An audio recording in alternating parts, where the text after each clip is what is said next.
sports. We are Black Horse. We are South. Remember the old saying, when opportunity knocks? Well, yesterday, the new look outfield answered that loud and clear with a season-high 7 knocks en route to a win over one of baseball's best pitchers. Today, with the All-Star break ahead, Julio Teheran takes aim at a series win over Cincinnati. It's the Reds and the Braves, Game 4 now.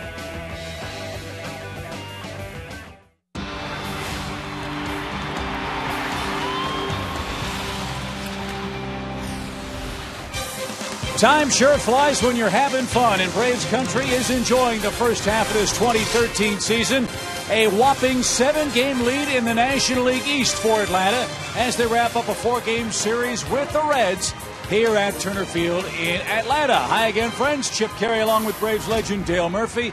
Murph, a 7-game lead for Atlanta in the East. What a wonderful first half we've seen so far. Yeah, it's been incredible, Chip, and good timing on the All-Star break. We got a few guys that are going to be recuperating for the next week, so good timing. And a couple of guys headed to New York as well, and Craig Kimbrell and Freddie Freeman. It's always fun, too, Murph, to look back a year ago and see what you've done and compare what this year's club has done. Of course, the red-hot start by Justin Upton, El Oso Blanco, Evan Gattis, the talk of baseball in the first weeks of the year, and, of course, the late surge by Freddie Freeman to be the fans' choice to make the National League's All-Star team. But on our Lowe's Never Stop Improving feature, what a difference in the standings a year makes. Oh, for sure. Last year at this time, 4 games behind, and as you mentioned, Chip, now we're up 7. And that just provides a good cushion for the roster moves that the Braves have had to make. Again, I said yesterday, the casual fan look at the standings and who's in first place and see the Braves with a 7-game lead and think, well, nothing's gone wrong. And sure enough, a lot of things have necessitated some roster moves, and they've done a great job recuperating and weathering these storms. And pitching has been a big part of this Braves' successful first half as well, and Julio Teheran has played a very large role in that. He gets the ball and chases a little Atlanta history as he looks for win number 8 against Tony Cingrani and the Cincinnati Reds.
for the All-Star break, but things keep breaking for the Braves. I'm Tom Hart at Turner Field, where the Braves are forced to make another roster move today, and it stems from the very first play of the game yesterday. All-Star Freddie Freeman at first base, and the first ball put in play was a ground ball off the bat of Chris Heisey, and a play that Freeman makes every day. Coming off the play to make the tag Freeman with a thumb injury. That thumb is in a soft splint. It will remain there throughout the All-Star break. To make room for Evan Gattis, B.J. Upton, who suffered a right adductor sprain a couple of days ago, was placed on the disabled list. He won't be eligible to come off until the Braves' next homestand against the Cardinals. Now, as far as the All-Star appearance is concerned, 19.7 million voters put Freddie Freeman there. And before the game today, he and Craig Kimbrell were presented with their All-Star jerseys. Freddie Gonzalez said, I want him to go to New York. I want him to experience all of the ceremony that surrounds the All-Star game. And a side note, he'll have 3 days of treatment from All-Star trainers. But whether or not he plays in the game, that remains to be seen. As far as Evan Gattis is concerned, he's back after just 8 at-bats at AAA and back in an unfamiliar position at first base. So, Tom, thank you very much. So, Gattis will get another start for Atlanta at first base. He did that in Washington, you'll recall, earlier this year. And continue what Tom was saying about Freddie Freeman. Well, first, let's show you the Cincinnati starting lineup. It's brought to you by Toyota. Shin-Soo Choo leads off. Derek Robinson, the speedsters, in left. They're all stars. Rivado and Phillips. Jay Bruce is in right. Frazier, Cozart, Mesoraco, and Tony Cingrani will pitch and bat ninth and face right-hander Julio Teheran. Julio Teheran's his keys today. I think the thing we got to watch for him is that fastball. Make sure it's moving. He's impressive. His average against has climbed a little bit the last few weeks. We'd like to see him improve on that. His 4 keys to the game. How about a 1-2-3 inning in the first? The first innings of the last 3 games, the pitch counts have been 30, 30, and 28. And as you mentioned prior to the game, Chip, crazy 8s. He could become the 4th rookie Braves pitcher to win 8 games before the All-Star break. So let's see if Teheran can do that. And Dave O'Brien of the AJC has posted something that came across the wire about a half hour ago regarding Freddie Freeman. Dave O'Brien's report says that Freeman will not play in the All-Star game. I have not heard any confirmation of that from the Braves nor from Freddie Freeman. Freddie Gonzalez, the Braves skipper, said if he can play, he should play. So only time will tell for Freeman, who's not in the lineup today with Gattis back from the minor leagues. Here's Choo. The Cincinnati center fielder has had a big series, Murph. 6 hits and 13 at-bats. Yeah, this could have easily been number 3 on our 4 keys to success today for Julio Teheran. This guy's on fire, and keep him off the bases.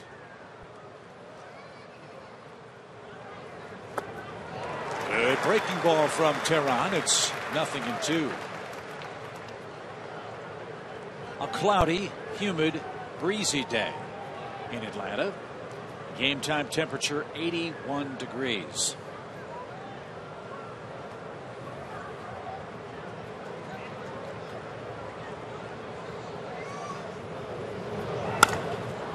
High fly ball deep left center field. Reed Johnson on the run, and Costanza on the track makes the grab, and he's slammed into the fence and comes up hurting.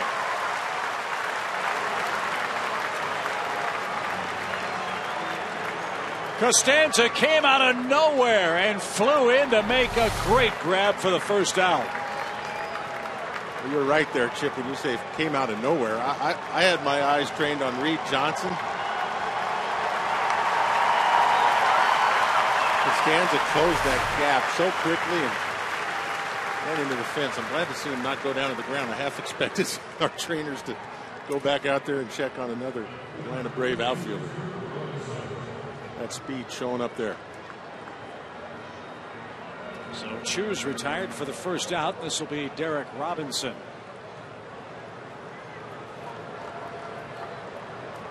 No homers, 7 RBIs for Robinson. He started game 2 of the series, and he'll test Costanza coming in on the ball. He waved off Anderson Simmons almost immediately. 2 quick outs. Here's the Braves defense. It's been pretty good in this series. Costanza, Johnson, and Trdoslovic left to right. 3rd game this year with Braves. Big 3 outfielders are not in the lineup. Johnson, Simmons, Ugla, and Evan Gaddis at first. And Gerald Laird, who did such a great job with Tehran in the early days of this season, is again working behind the plate. Sam Holbrook calling balls and strikes. Let's hope he has a wide zone today. Move it along. Strike 1 to Votto.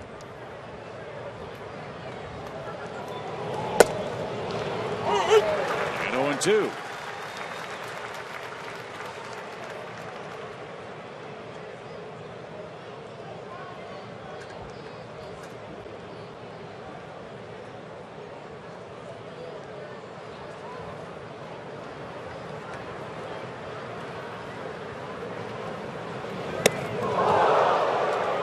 That'll wake you up.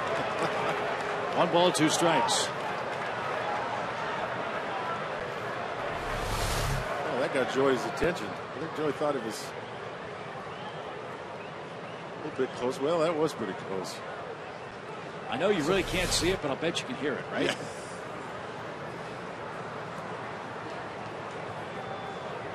Got his attention. Good idea. Slow curveball just off the plate. 2-2.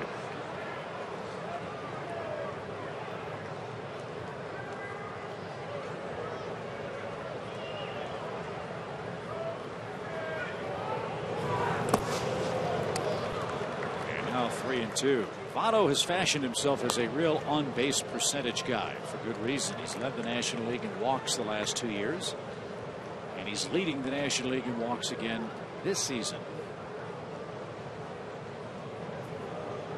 It's criticized a little bit for his lack of power numbers. He's dangerous. He's hit 15 home runs this year. The rub is he's knocked in 41 as this team's #3 hitter. And Murph, in the last month, Votto has hit 4 home runs and has knocked in 8, meaning he's knocked in 4 men besides himself in almost a full calendar month as this team's #3 hitter. Yeah, that's crazy. That's one of the things that happens with concentrating too much on walks and on-base percentage. Gaddis at first, his first chance, an easy play. And a good start. Guess what Tehran just turned in? A 1-2-3, top of the first inning. Thanks in large part to this great catch by Jose Costanza. Look at the ground. That man covered.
#1. And boy, oh boy, did the call-ups do a great job offensively in the game yesterday. Let's hope that continues with Jose Costanza leading off the Braves Toyota starting lineup. Simmons. Then Chris Johnson moves up to the 3 spot with Freddie Freeman out and injured. Evan Gaddis, as Tom Hart reported, just back from his rehab stint, is the first baseman. Ugla 5th, Bree Johnson 6th, Laird 7th, Trudaslovich 8th, Tehran 9th, and Tony Cingrani, the Red starter today. Yeah, Tony Cingrani off to a nice start for a young kid, 3-1. Got a little bit of a funky windup. They've tried to tighten that up a little bit, but his 4 keys to success today. I saw a stat earlier today, 77% of his pitches, almost 80% of his pitches are fastballs. It moves well. If he's throwing a lot of breaking balls, something's wrong with his arm, is what Jeff Brantley told me, who does the games for the Reds. And corral these call-ups who ended up, and I guess you could call Evan Gaddis kind of a call-up today too, but with Joey Trudaslovich and Constanza, keep those guys in check. They had a great game yesterday. Costanza had 3 hits and pops one back to the screen quickly. No balls, 2 strikes.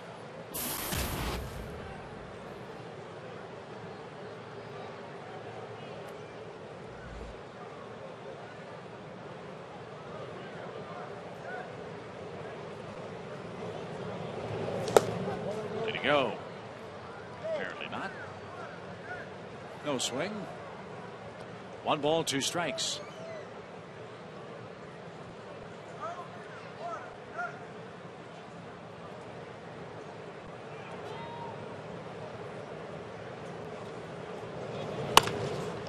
That's out towards second. Brandon Phillips is there. And Costanza out by a step. 1 man down. Brandon Phillips is an all-star. He'll start at second base on Tuesday night up at Citi Field in New York. He'll be joined by Joey Votto on the right side of the infield. Bruce, Chu, and Robinson from right to left in the outfield. Cozart and Frazier the left side of the infield. And Devin Mesoraco is the Reds catcher today.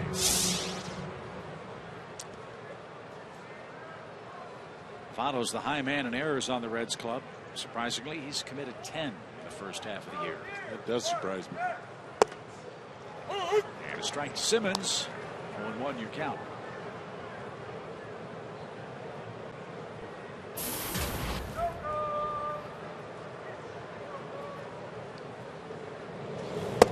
Oh, it's up, Hamilton's done a lot of damage against Cincinnati.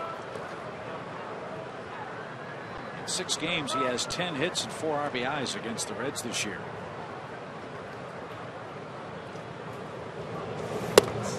And takes a belt high called strike.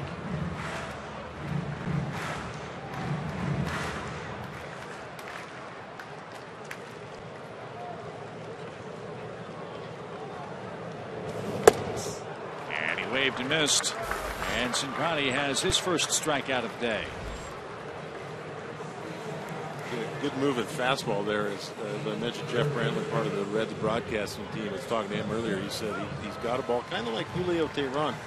It'll sail, it'll sink. Sometimes he doesn't always know what it's going to do, but good moving fastball there. That one looked like it's moved a little bit in, not quite an intentional cutter, but just sailed in. He's had the strikeout ball working all year. He's averaging more than a strikeout per inning pitched this season. Last time out in a losing effort against Milwaukee, he struck out 10 men in 7 innings, gave up just 2 hits. Willie Peralta beat him that day 2-0 up in Milwaukee. It's interesting to have the high strikeout numbers and throwing so many fastballs. That means that ball is moving and he's got a lot of confidence in it. That ball looked like cut in. Excuse me, Jim. Yeah, he's throwing hard. I mean, he's got a good fastball. You're right. Nice and loose arm, too. Very loose. I just got to say, what a first half Chris Johnson has had. Wow. Moving around in the lineup. Yep. Hits 8th, hits 5th. Today he's at 3rd. Did a good job at third base. Really nice first half for Chris Johnson. And fouled at the plate. We'll do it again, this time with a full count.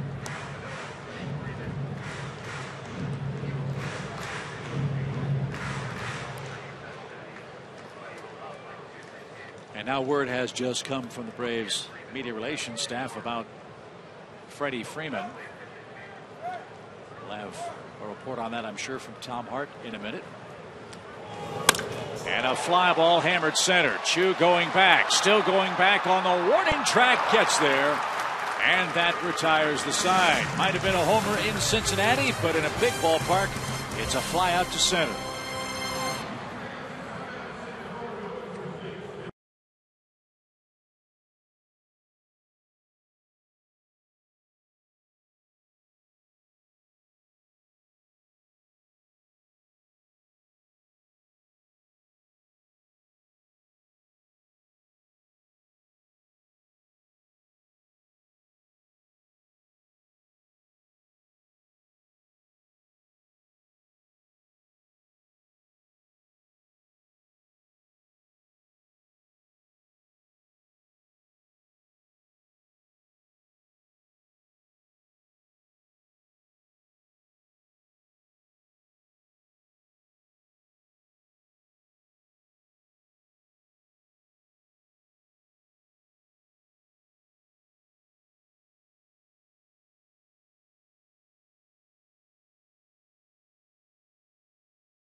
Chip mentioned it was just announced that Freddie Freeman will not play in the Major League All-Star game. You see that soft brace that he has on his left wrist guarding his thumb, which he injured on the first play of the game yesterday. When I talked to Freddie today, he said, you know, if I can't play in the All-Star game, it will be for the good of the team.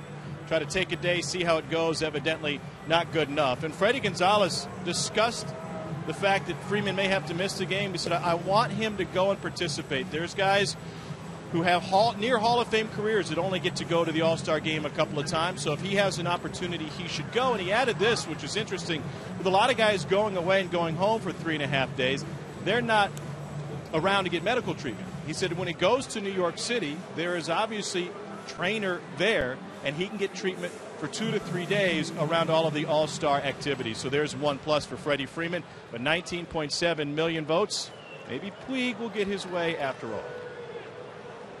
You said the name which shall not be mentioned, Tom.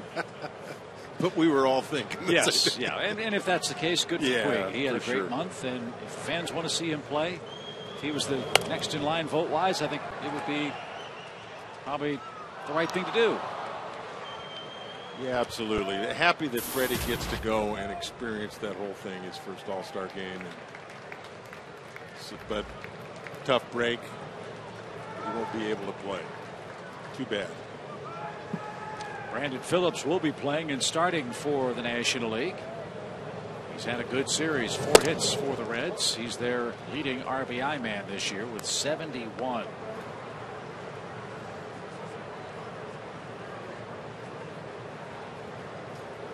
One ball, one strike. Tehran got the Reds in order in the opening inning. And Phillips looks upstairs. Got to tell you, Murph, the All-Star break can't come fast enough. The Braves players have been dropping like flies. Yeah, and as we met, I think we all cringed when we saw Constanza hit right? the outfield fence. Just short. Tricky hop for Andrelton. And he makes the peg first. Phillips is out, number 1. There is some good news with regards to the injuries, though. I think Tom reported before the game, if you're just joining us, that Justin Upton said he could play today. He feels a whole lot better. The calf, which he strained running down the first base line earlier in the series. He could be available to pinch hit if need be, but the Braves will be extremely careful with him. B.J. Upton, his brother, placed on the disabled list to make room for Gaddis. And his DL start date was yesterday. And still no time frame yet for Jason Hayward, who we won't see today, and hopefully we'll see right after the break when we join you from Chicago against the White Sox. Jay Bruce hooks a pitch into right field for the first hit of the ball game. That gives him a 5-game hitting streak going into the break, and he's the first runner to reach. You know, Chip, it takes a lot of good performances for teams to win championships, but let's also admit it does take some breaks. And one of the breaks, I think, a couple of things we've got working here, getting through these injuries, is it's great timing to have the All-Star break. That'll help us. Maybe we'll be healthy from here on out, because we've played almost 100 games. What is this, the 95th game? So it's really kind of, after this All-Star break, it's buckle them up and go get them. Let's get healthy. So that's a big break. And then to have the Nationals and Phillies not really pushing them too hard, got a 7-game lead. That's a great break again. You can relax a little bit with your lineup. You don't have to push Justin Upton back into that lineup too quickly. So a couple fortunate things here in this timing of this whole injury business. And these injuries, while they're difficult, and it's a difficult stretch for the Braves to endure them, with the break coming, as you said, that's a big advantage. But the second thing is, Murph, these aren't catastrophic season-ending type injuries. One of the teams chasing the Braves has suffered 2 of those here in the last week and a half. The Phillies. Ryan Howard's going to have knee surgery. He's done for the year. And yesterday, Ben Revere, their center fielder, fouled a ball off his foot, broke his foot. He's out. The Phillies were a club that were thinking of adding pieces to try to make a run at the Braves in the second half. Well, they've lost 2 of their starters for the rest of the season now. Yeah, so they're changing. Their thinking may change a little bit. But you're right. It's good news. As injuries go, it's good news. Relatively minor, and again, we got a little cushion here to make sure we get through them so they don't become the nagging little injuries. A little low and away to Todd Frazier, the Reds' third baseman. 2 balls and a strike. I know every game's important. I know every player tries to approach every game with the same focus day in and day out. How hard is it to really have your mind on this game, Murph, and not the 4-day All-Star break? Well, I think that's a good point. Kind of it depends how you're swinging, how you're feeling. You know, it's always one of those things that if a team's winning, they don't want to stop, and if it's ouch. Frazier got hit by a pitch. Oh, we could hear that all the way upstairs.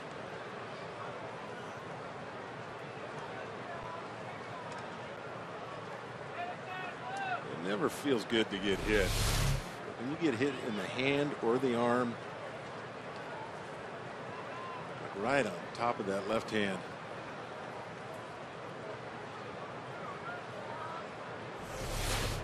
Never feels good to take a moving fastball off any part of your body, but especially those places where you don't have a lot of meat to protect you. That's fun too, and the trainer comes out and says, "Where's it hurt?" He pushes on that. Yeah, can you move it? Yeah, great.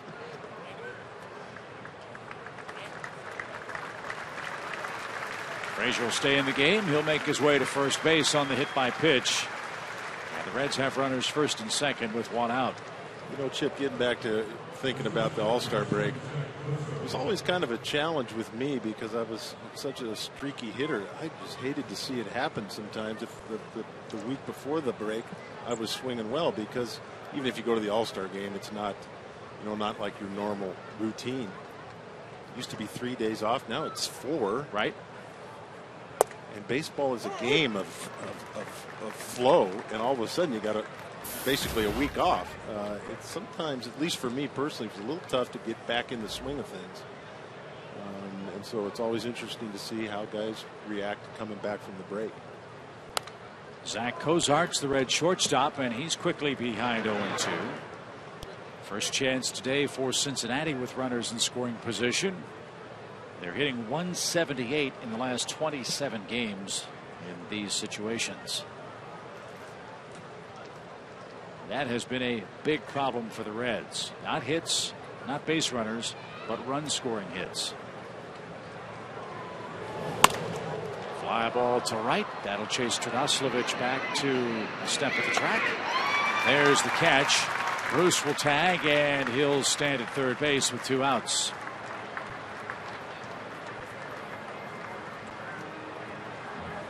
So we've got a base open at second base. The 8th place hitter's up for the Reds. It's Devin Mesoraco, the catcher.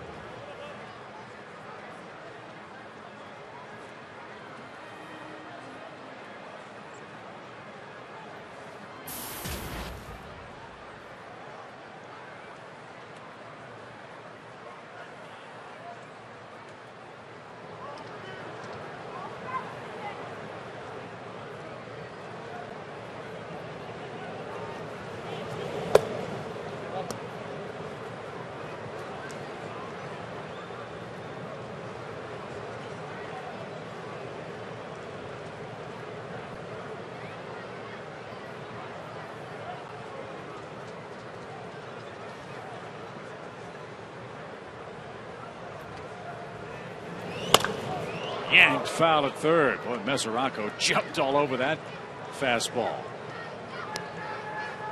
Yeah, he definitely sitting dead red there after a breaking ball that wasn't close. Pitcher up next. You know that Julio Teheran doesn't want to go to 2-0. Get behind this guy, so he's sitting all over that one. Thankfully, hit that one foul and didn't do some damage with it.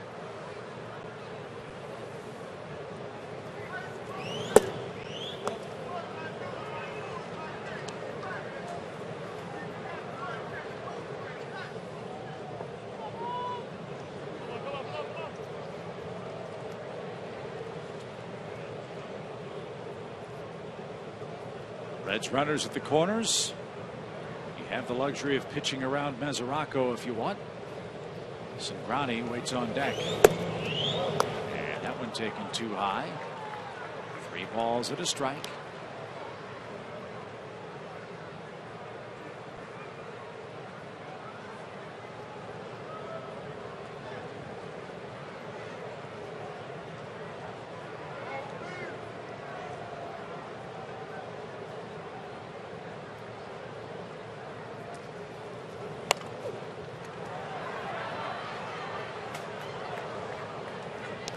Full count. In Teheran's last start against the Marlins, he went 7 1/3 innings. He really was pumping his fastball in the first 2 innings, and without a lot of success. The Marlins gave him some trouble in the first 2 innings. After he figured that out, he cruised over his final 5 1/3. Runner at first goes, a swing and a miss, and Teheran's first strikeout ends the Cincinnati second. No score. The White Bear is out of hibernation, Braves country. Evan Gattis leads things off when we come back.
UT Uverse, by Delta Airlines, and by Ford. Have a good crowd in Atlanta today. It's a scoreless affair. Game 4. Our final look, by the way, at the Reds until a potential postseason matchup. The Braves lead their division. Cincinnati's in second place, 5 games behind the Pirates and Cardinals, who are tied atop the National League Central. And after a 1-2-3 first inning, Murph, always good to see Evan Gattis back with the big league club. Yeah, what a story, as we all know, and good to see him healthy. I think they had to rush his rehab a little bit, unfortunately, to get him back here to take Freddie's spot over there at first. But what a first half, what a story, what a swing. .252 average, 41 hits for Gattis, 14 of them home runs.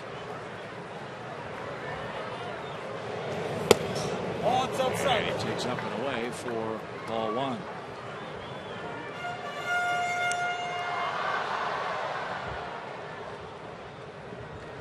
Gattis went to the disabled list June 18th with an oblique and fouled away. Even count for more on Evan. Let's check in with Tom. Chip, his bat was responsible for a couple of doubles yesterday. He doubled at AAA for Gwinnett against Durham, and Mike Minor used his old bat to hit a double and drive in 2. Talked with Evan about it today. He said, I always like a light bat. I went lighter, 33.5 inches, 30 ounces. It's a big guy with a little bat. And he said, I don't need a huge bat for my power. I just need to be able to get my bat through the strike zone. Yeah, like he needs more bat speed, right? 30 ounces? Uh-huh. Wow.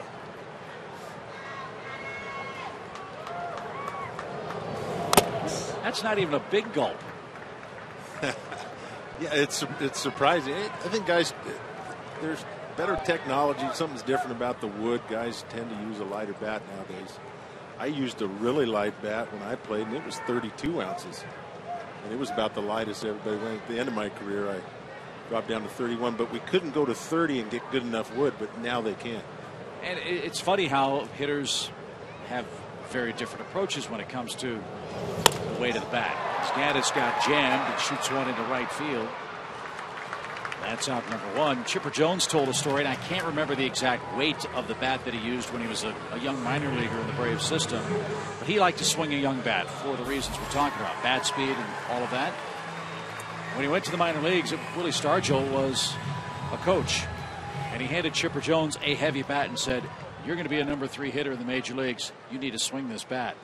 And the first days in AA, wherever it was, he couldn't get that bat through the zone. It was just killing him.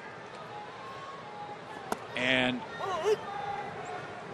Chipper then kept at it, hit his first home run, and it went a mile with the heavy bat. And he said at that point it was like falling in love, and he used the heavier bat from that point forward. Chipper noticed on the broadcast yesterday, Tom, that Dan Uggla's followed his advice and not Gattis's advice. Yeah, Uggla went back to a 32-ounce bat. I asked him why yesterday. It was really simple with him. It's a feel thing. He said, you know, sometimes the bat just doesn't feel good in your hands. Well, went yard with the big one yesterday. I know Ted Williams, the old story about the great Boston Red Sox hitter. He used to actually weigh his bats. And in the heat of the summer, when the bats would absorb the moisture and the humid air and stuff, he would weigh his bats and might go to one that was a quarter of an ounce lighter, and he felt that helped him get through the dog days of summer with a slightly lighter bat than one he might swing in the early days of the year. It's interesting, Ted was that particular, because he could have hit with anything, but again, that's how particularly you get what you think about. Some of it's physical, some of it's psychological. As Tom mentioned, it's a comfort thing. And Cingrani's been pretty comfortable in the first 2 innings. He gets a pop-up, right sunshine, and Frazier lost it.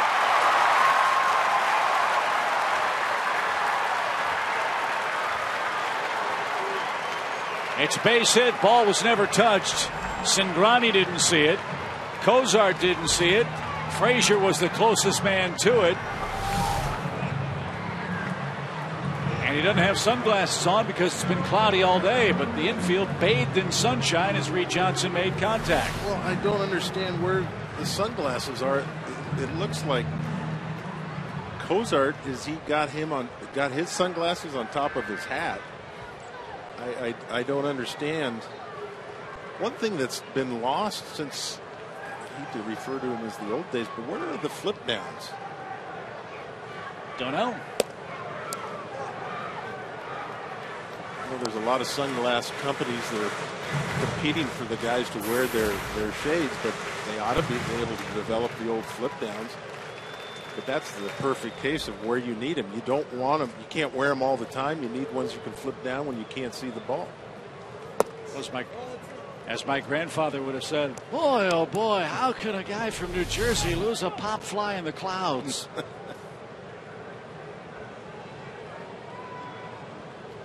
Yeah, now the clouds have moved over and it's darker, but that was the whole point of the flip downs. You couldn't see anything with the old flip downs if you had them down and you weren't looking directly into the sun. Couldn't see anything. But when you were looking directly into the sun was just a little dot, and you could see the ball. Interesting. And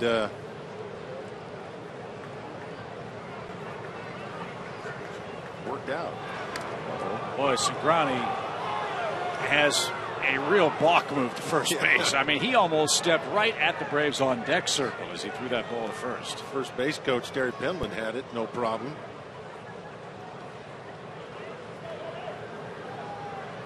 Two balls, no strikes.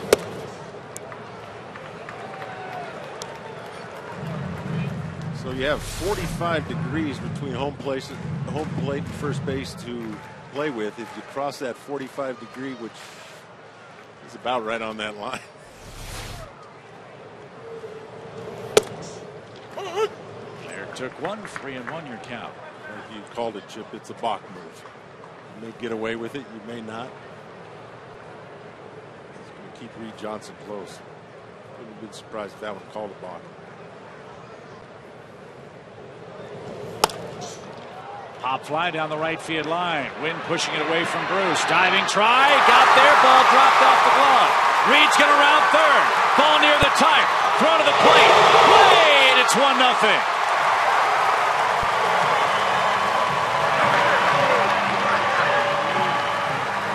What a great read by third base coach Brian Snitker.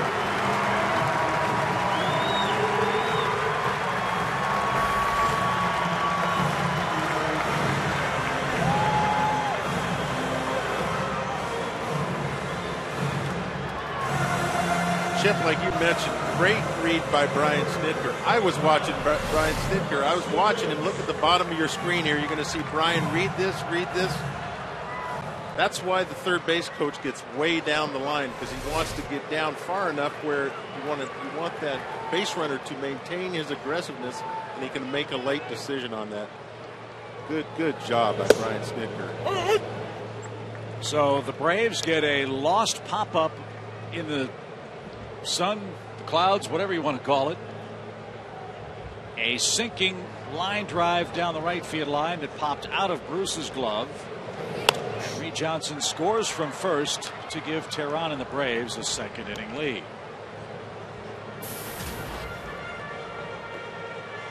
And now an RBI chance for Trdoslavich. His first multi-hit game in the big leagues yesterday.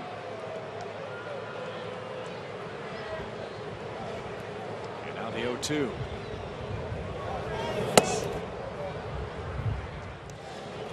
I thought it was interesting here on Reed Johnson. You're always told to slide, but sometimes it slows you up. And if he slides there, Mesoraco's got the plate blocked, but he stood up and ran right past the tag. Sometimes, not very often, you don't want to slide. Good decision by Reed Johnson. Here's another look at it. If he slides right into that shin guard. He ran right past his shin guard, and you can see Mesoraco saying to himself, "Where'd you go?" Good base running, good coaching. I think the typical thing to do is to watch the runners, but people, when you're watching the game here at the ballpark, check Brian Snitker out there. He's got a lot of decisions, and he's one of the best. Bobby Cox, all those years with Bobby said he was one of the best I ever had. And he had a great look. He could see that ball headed right toward the back end of the tarp. And he was waving Reed home, and he scored to make it 1-0. Now Tardoslavich. Hey, great catch in the club level. A one-handed grab.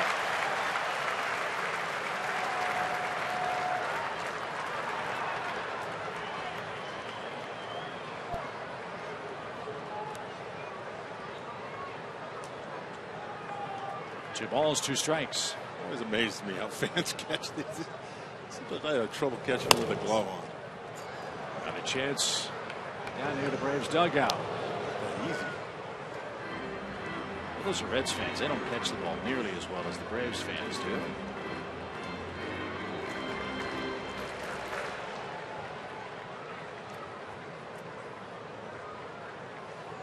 Two balls, two strikes.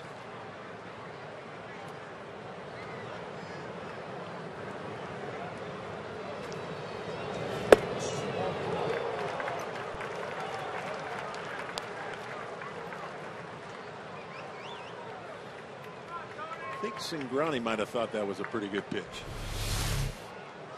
You can tell usually by where they start walking. Umpires don't like that too much. And he didn't like that pitch either. Tardoslavich coaxes a 2-out walk, and at the very least, Dale, the Braves clear the pitcher. Julio Teheran stands in. A good bat by Tardoslavich. Good at bat. We talked a little bit about learning how to hit at the big league level as a young player and not as an everyday player. Tough assignment. And then to hit eighth. That's a tough spot to learn how to pitch. Got to be selective. Know that they're pitching around you, especially with guys on base. Good at bat by Joey. You better not just lay one in here. Teheran can swing the bat. He's hitting 194. He's got a double. He's got an RBI. He's got 7 hits.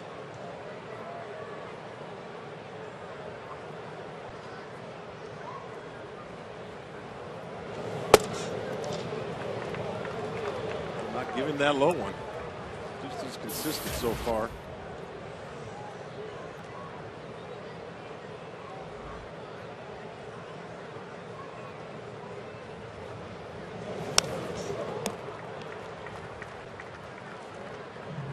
Ball and 2 strikes. Always good to make this Red starting staff work. They're up to 4. This man's up to 40 pitches. He's not out of the inning yet.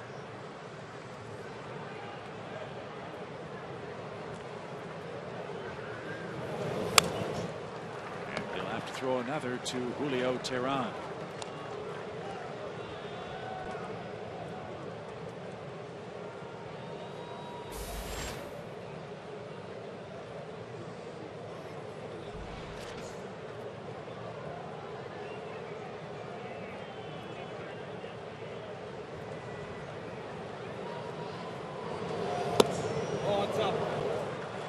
Another example there of that sun coming out. Hard to hit in those conditions. Guys are always trying to make an adjustment. Sometimes it's bright sun, then here comes a cloud right over the field now. Sometimes I'd step out and see if there was a hole out there. The sun was going to come back. Well, at least the caps for Phillips and Cozart are protected.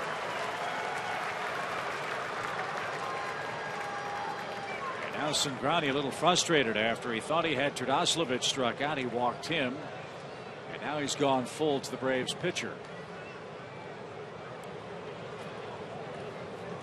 Runners go, and ball 4. He walks the 8 and 9 hitters for Atlanta, and he'll have to face Jose Costanza. And Cingrani is letting home plate umpire Sam Holbrook hear it. Brian Price, the pitching coach, on his way to calm him down. Well, these are the kind of situations we talked about. A young pitcher like Mike Minor, obviously more experienced than Cingrani, but To me, what Mike Minor has grown into is a pitcher that these kind of situations you don't notice a change in body language, getting upset. It's a time where you just got to gather yourself. You got good stuff. Just forget it and move on. Price out here and Mesoraco out here to remind him of that. Phillips trying to not let them keep him away from that home plate umpire.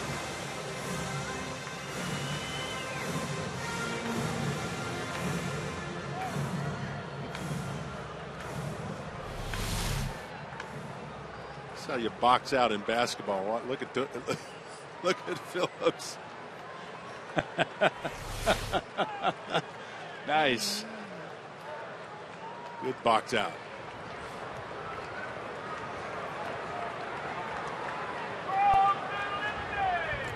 Bases loaded for Costanza.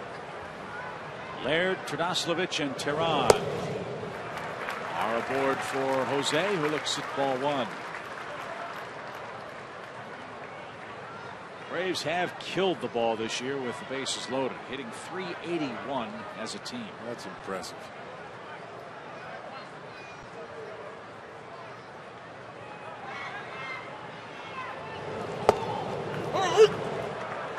Got a slow curve over.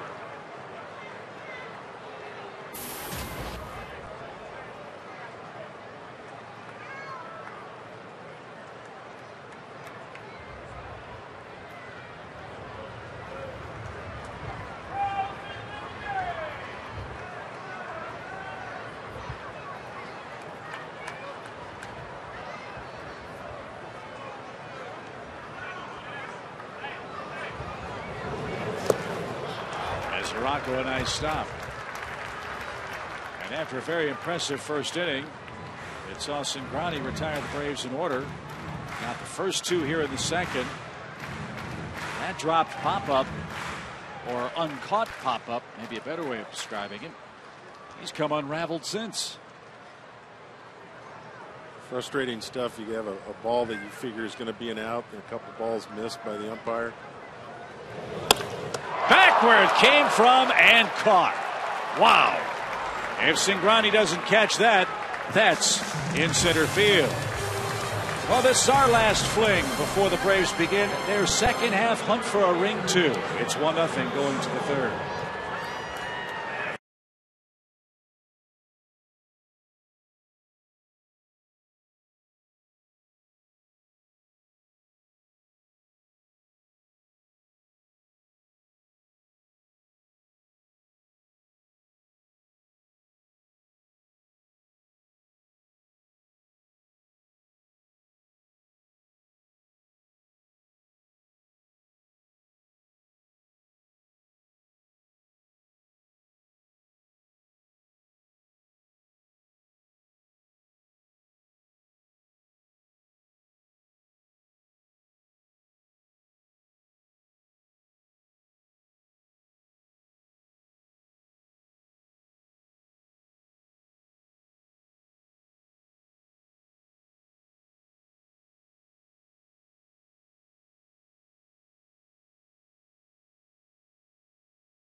Two innings of play. Boy, what a lift, Dale, for Costanza, Reed Johnson, and Joey Trdoslavich. The lineup Freddie Gonzalez penciled in with all the injuries to the Braves starters. Yeah, that's great stuff, isn't it? Coming up with 7 hits yesterday out of the outfield and close to 8.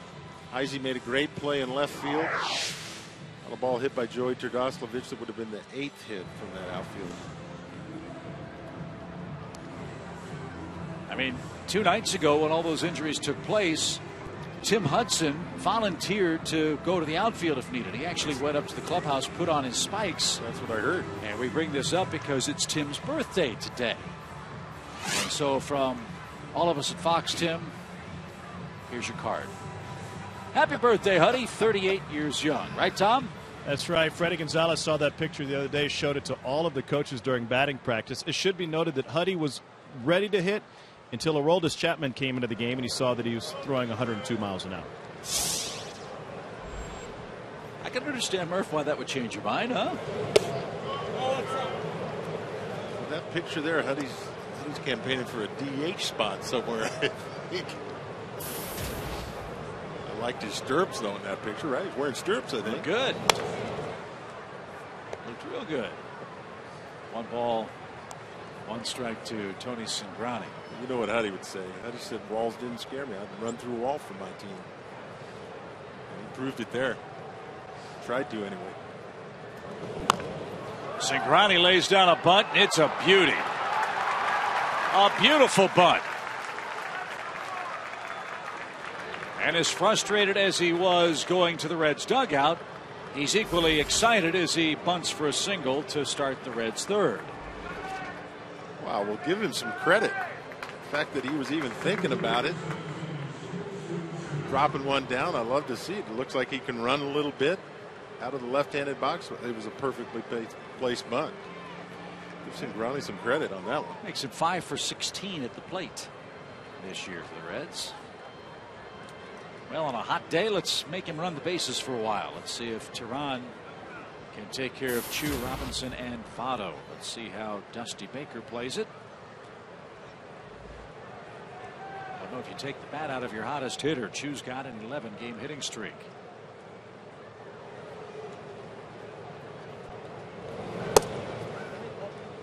One ball, no strikes. Yeah, I agree with you, Chip. I think we're going to see Chu hit. Be very surprised to see him sacrifice. I mean, a good drag bunt, maybe for a hit, but swinging the bat well.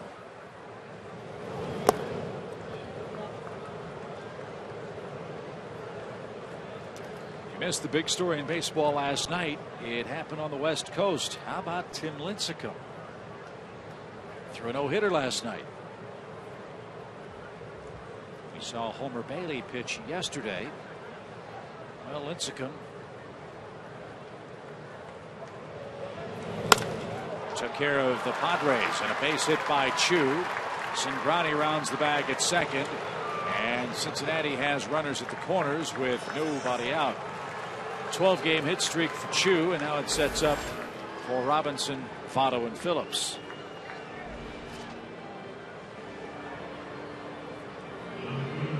We'll keep talking about Chu and the way he's swinging the bat. Just looks very comfortable up there. Hitting every pitch that's thrown to him. Off-speed fastballs, in and out, in the zone. 12-game hitting streak. 12 games and 7 hits in the series. So Robinson will try to make some contact. He can really fly. If you get the ground ball, it's a tough man to double up. You know, seeing these runners on first and third, Chip, in the new rule where you can't fake to third. Right. Have you heard of anybody balking yet this year? I have not. And that surprises me. On that particular On that move? particular, yeah. No. It kind of surprises me. Oh, had a shot there. Tehran has a terrific pickoff move.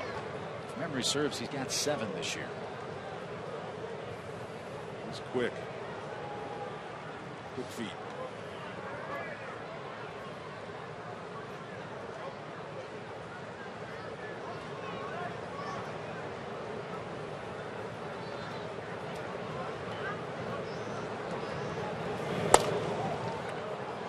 Back to the screen, strike 1 to Derek Robinson. I mean, all these pitchers that have basically grown up with that fake to first, fake to third, throw to first thing, and then all of a sudden have that rule change that no one's just forgotten. Had a balk called on them. I haven't heard of it either. It's kind of interesting. No balls and a strike. Popped him up.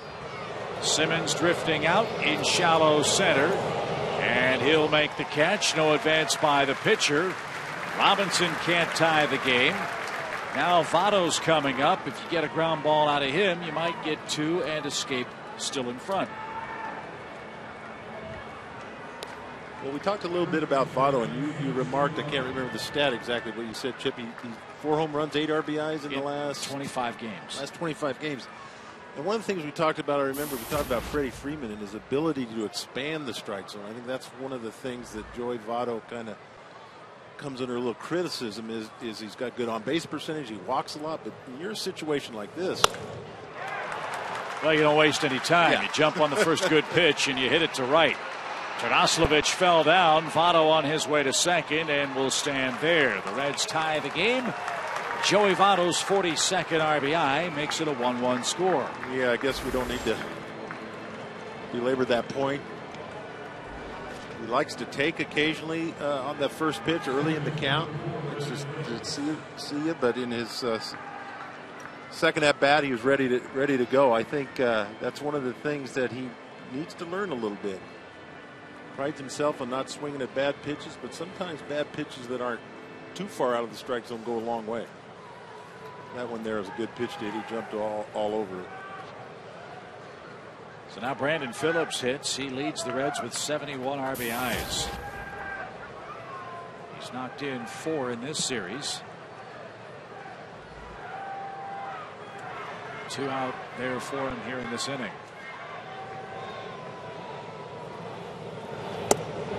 And that's up and away. 1 ball, no strikes.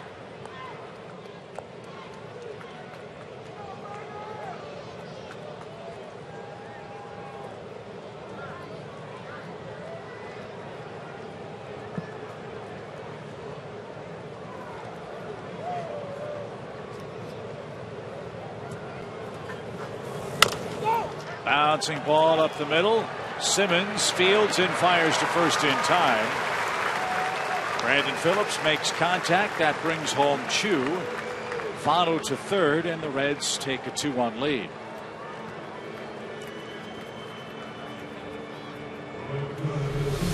And this play is just not that easy, but Anderson Simmons sure makes it look easy. Throwing off balance like that, getting something on it, and throwing a strike over to Gaddis. But that's, there's an at bat there that a guy in the 4th slot gets a lot.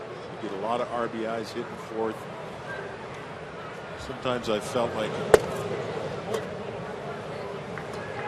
with guys ahead of you in the 4th slot, I don't know the statistics, but if they're just having decent years, it almost seems like you can hit 280 with 20 home runs or so and drive in well over 100 runs just by making contact.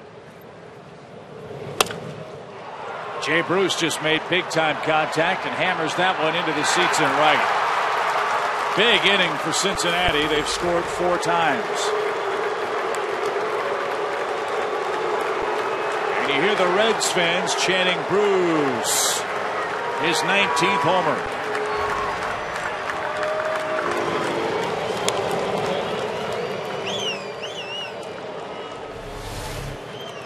Well, Jay Bruce got a beautiful swing. Pretty much effortless with that one. You notice Julio knew from the minute he hit it that one was going to be trouble.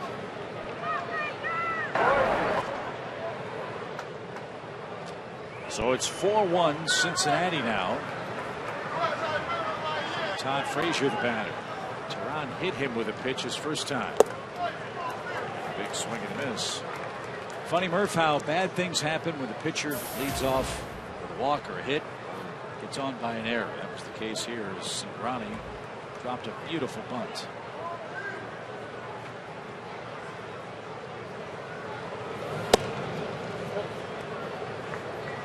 Yeah, you're right, Chip. And fun to not for the Braves in that particular inning, but it is one of the reasons why I'm in favor of not having the DH. It's fun to see what pitchers can do, see them work at their game.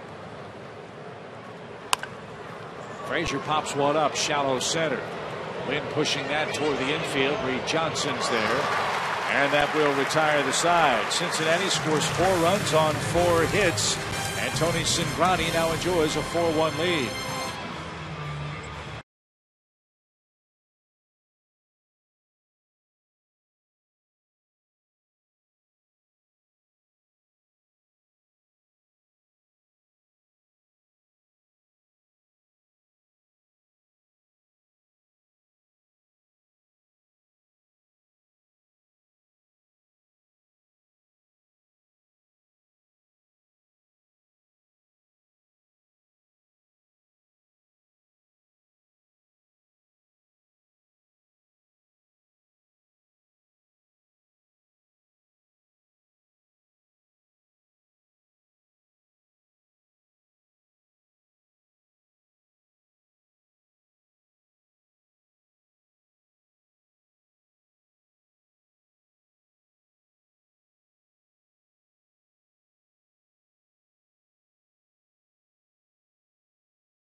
third inning. Second look at Tony Cingrani today. Joey Votto, one of 2 Reds heading to the All-Star game. Making 3 Reds going to the All-Star game. Forgot about Aroldis Chapman. First All-Star game played July 6th, 1933. Who hit the first homer in All-Star game history? Arch Ward, the Chicago Tribune sports editor, is the man that is credited with creating the baseball All-Star game. Well, I got a guess. Okay. Babe Ruth. Babe Ruth is always a good guess when it comes to stuff like that. Stuff like right? that. I'm going to go with it. I don't know if he might be right. I don't know for sure if he homered in the first All-Star game. I know that he homered in the first game at what is now called Old Yankee Stadium.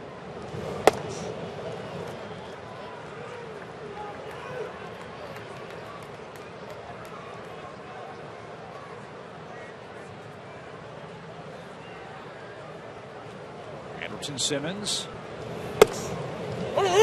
That's in for a strike. If you could go back in time, Murph, and see one player play a Major League Baseball game for a day, who would you pick? Well, that is a great question. 2-2. Well, first one that comes to mind is Joe DiMaggio. Okay. And because he said one time, I don't know the exact quote, but he said every day he wanted to play hard. Because he said there could be some kid in the stands.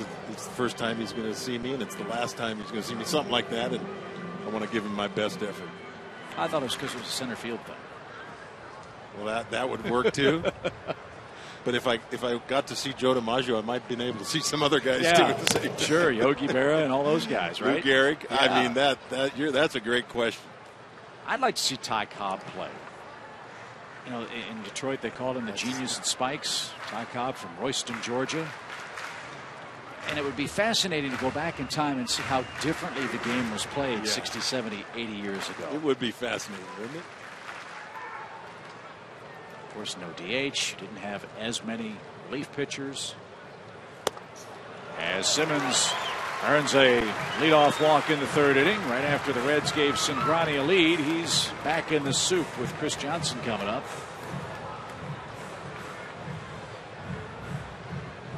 And I would love to see the ballparks, Briggs Stadium, Tiger Stadium, Fenway Park in the day.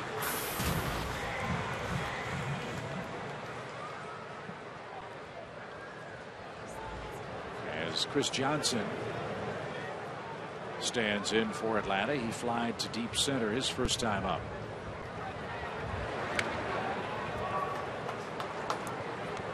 Well, here's the AL All-Stars chip from that first one. Ben Chapman, Charlie Gehringer. I know I'm messing that one up. Gehringer. Well, there's my Babe Ruth, Lou Gehrig, Al Simmons, Jimmy Dykes, Joe Cronin, Rick Farrell, Lefty Gomez, starting nod for that day. Charlie Gehringer, yeah. Charlie Gehringer.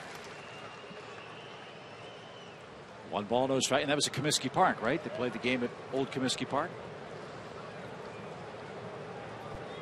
Corner 35th and Shields on Chicago's south side.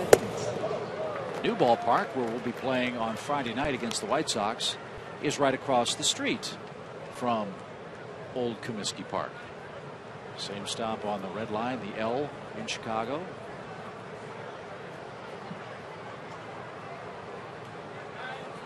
And a great hitter's park. 2-0 pitches into center. Chu comes charging in. He's not going to get there. Simmons read it beautifully. Chu fumbles, throws to third. Unfortunately, Chris couldn't move up on that throw. And the Braves have runners at first and third with nobody out. That's a couple times in this series, Murph, that the Reds have thrown to the wrong base. Once Atlanta cashed it in. This time they couldn't. Well, yeah, it's interesting. An experienced player like Chu thrown to the wrong base. Luckily, didn't get an advance there from Chris Johnson after he threw the third, but didn't have a shot there. Ryan Smith here telling him to keep it down. I mean, to slide, because there was going to be a play on him, but I think Simmons was probably a little bit surprised. It looked like Chu tried to deke Simmons like he was going to catch that ball. But Andrelton Simmons is an excellent base runner.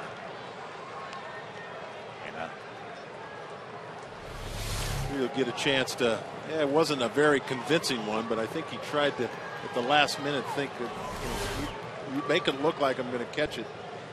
What you want to do is have your glove turn the other way like you actually are going to catch it. If you got no shot, make it a little bit more convincing. You might be able to slow that base runner up. Down low to Gaddis, who flied to right his first time up.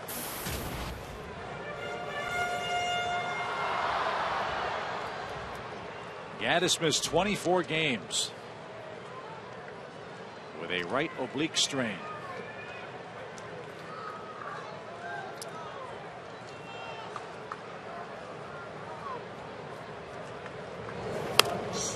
And had a good cut there. 1 ball, 1 strike.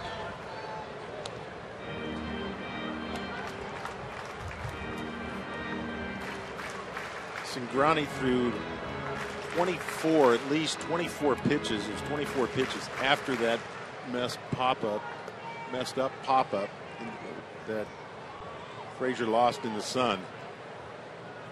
So extended that inning a little bit, and it's always good to see if the Braves can take advantage of his extra pitches, because it's always good to score a few runs to answer a big inning by the other team. Have a chance here to answer a little bit. Even with Gaddis missing those 24 games, he still leads all big league rookies in homers and RBIs, and he's second in extra base hits with 25 of those. So good to have him back with a banged up starting 8. He's playing first base today. And he's got a 3-1 count with nobody out. And Cingrani really laboring after a quick and easy first inning. Well, the effects of those extra pitches possibly that he had to throw that last inning after some questionable defense. Well, if you're thinking like I'm thinking, and like Evan Gaddis is probably thinking, I'll be sitting all over that fastball. He got one and fouled it straight back. Just a tad up. I think with Cingrani's motion, you can get away with a little bit with that high fastball. Bring that down a little bit, and Gaddis would be all over it. First and third, nobody out. And a full count coming for Evan Gaddis.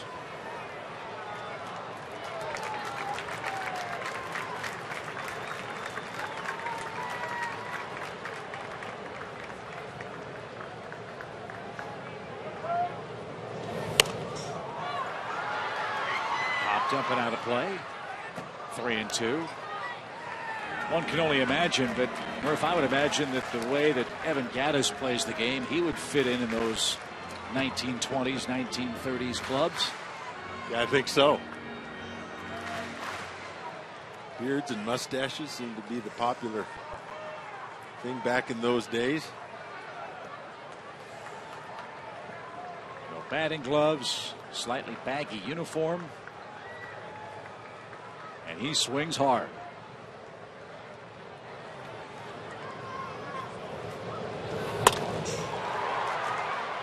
And I get the feeling he's starting to dial in Cingrani. Yeah, we've seen Evan Gaddis do that before. It seems like he's just measuring these pitches. Cingrani's kept him elevated. He might try to elevate it a little bit too much here and end up with a walk, but if he tries to bring it down a little bit, I think Evan Gaddis will jump all over it. One thing we talked about was the weight of Evan Gaddis' bat. That's one place he probably wouldn't fit in the old days. Those bats were all 35 or more. Hot shot, line to Cozart. Flip back to first. Gets away from Votto, and a run is going to try to score and will.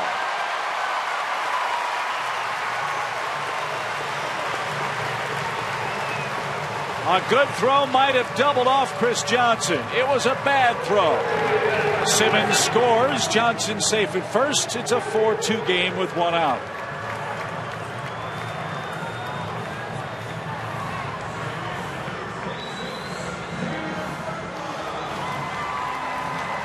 Well, Joey Votto a little discouraged that he didn't pick this ball. But here's a good lesson for you, young first baseman. With guys in scoring position, whether the runner had been on second, he was on third here, you don't want to pick that ball. You smother it. You block it, just like a catcher. Yes, if he had picked it, he might have got the out, but the more important thing there is to block the ball. Sacrifice the out to not allow the run to score. Remember that. Remember Chris Chambliss always repeating that to me, and that was his theory. Guy on first, runners on first and second, double play in order. Whenever he saw a bad pitch, he didn't try to pick it unless it was a real close one. But that one wasn't close. You block it.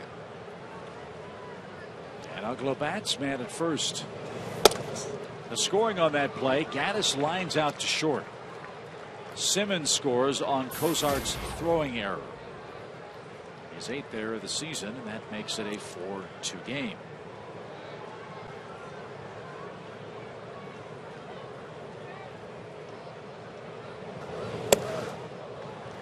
That's way high.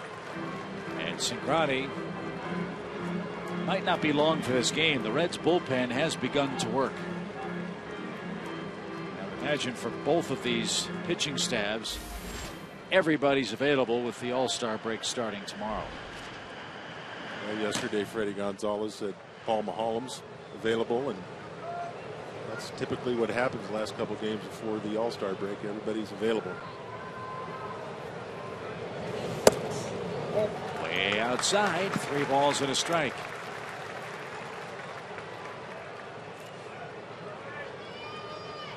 Cingrani's out of New Lenox, Illinois. He played college ball at Rice University. He had poor results as a starter there, went to the bullpen, and saved a school record 12 games. Then the Reds drafted him in the 3rd round, put him back in the starting rotation, where he's off to a 3-1 start this year. A good life on his fastball, nice easy delivery, got some movement. It's a little hard for him to predict maybe where it's going.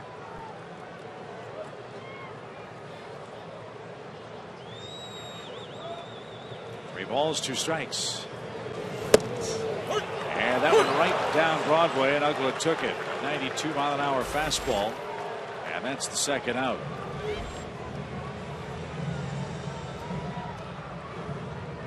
Well, what you'll always be careful of, it looked like Dan got a little bit in between on 3 and 2. You want to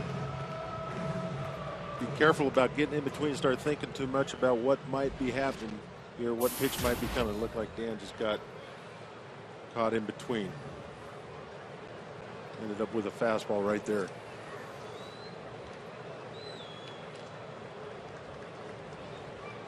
Here's Reed Johnson. And that caught a corner, a strike.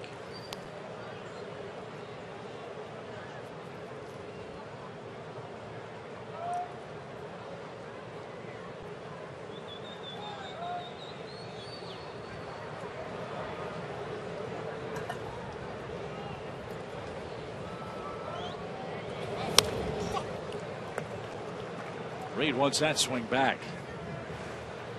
Right back to the screen. It's 0-2.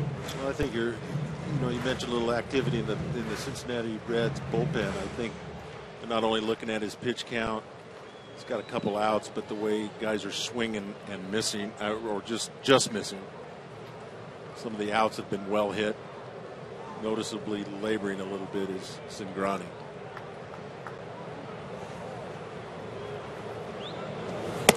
Way high. And Mesoraco, who's been suffering through some back spasms in the last 2 weeks, had to really stretch out to save that one from going to the backstop.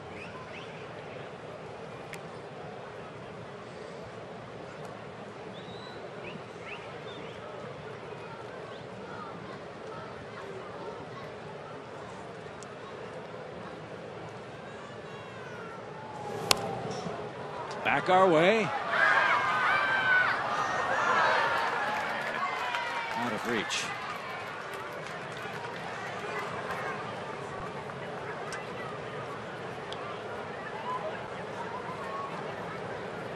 Simmons walked to start the third, scored on a throwing error.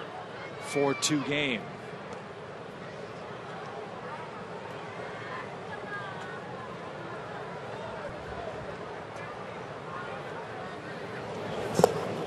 And Johnson swings and misses. And the throw to first is in time to retire the side. We head to the fourth, bottom part of the order up for the Reds.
July 16th, that'll be right in the middle of the All-Star festivities.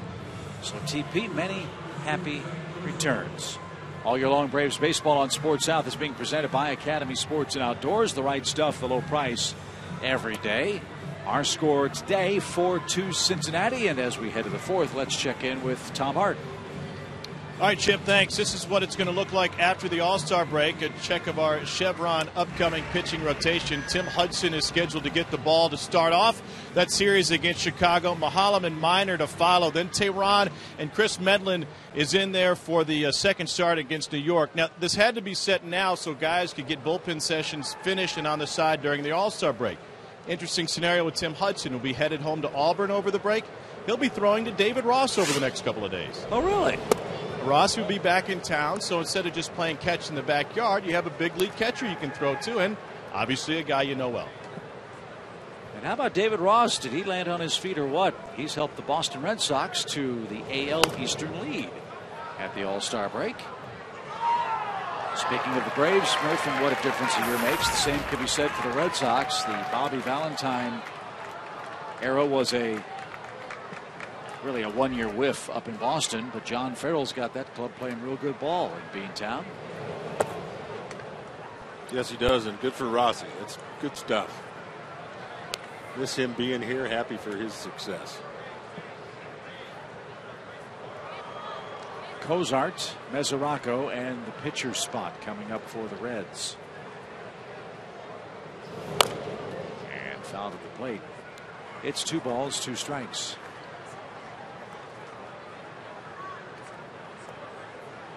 Washington's losing again. Marlins are beating them 2-1 in the 6th inning. Miami has a chance to sweep that series against Washington today. If you missed it last night, the Nationals lost 2-1. Soriano blew a save when Mike Stanton hit a home run. And the Marlins got a ground ball to second that Washington tried to turn into an inning-ending double play. Run scored as the runner beat the play at first. And the Nationals lost again. They just have not been able to put it together at all. In fact, they're 4 under 500 now against the East. Wow. As we said, 7 games behind the Braves and only a half game ahead of the Phillies.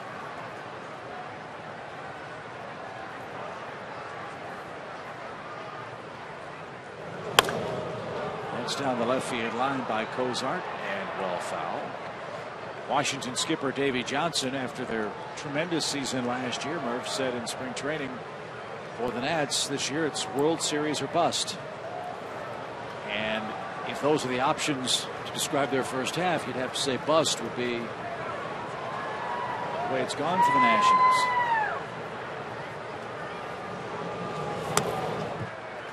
Well, you wouldn't have seen that coming with that staff.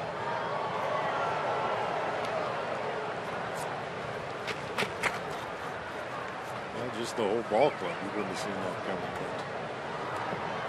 They just have had major trouble scoring runs.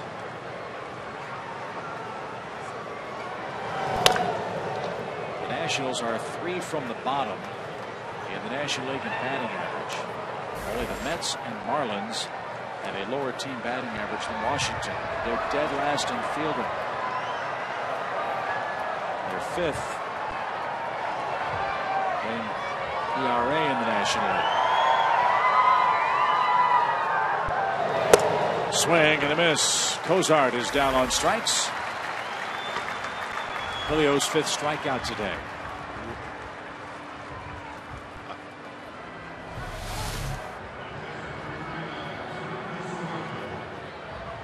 Good fastball by Julio Teheran, which is his bread and butter.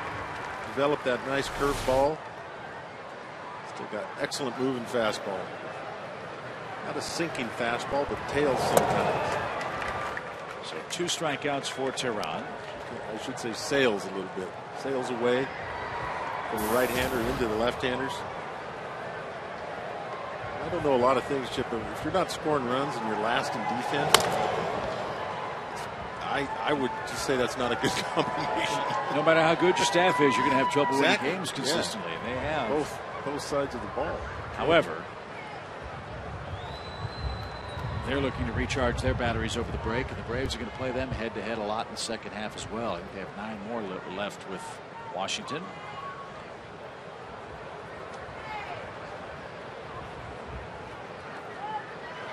Quickly, 2 strikes for Mesoraco. That ball's driven toward the seats foul and out of play. Still 0-2.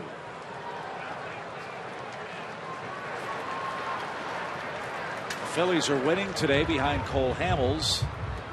Hamels has won his last 2 starts. He's shutting out the White Sox 3-0. So if the Marlins score holds and the Phillies score holds, the Phillies would be in second place in the East. 0-2 is still the count.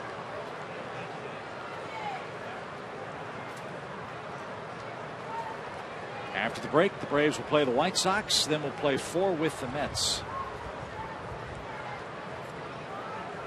The next time the Braves are home is July 26th, 27th, and 28th against the Cardinals. Our first look at St. Louis this year. Mesoraco is struck out. Sweeping breaking ball retires him. 2 up, 2 down. Let's talk about Julio Teheran's fastball. This is the pitch that he's developed so well. It's become an out pitch when he wants to get away from that fastball. Rocco shaking his head there. He saw quite a few breaking balls his last at bat. Then he blew a fastball by him to strike him out his first game.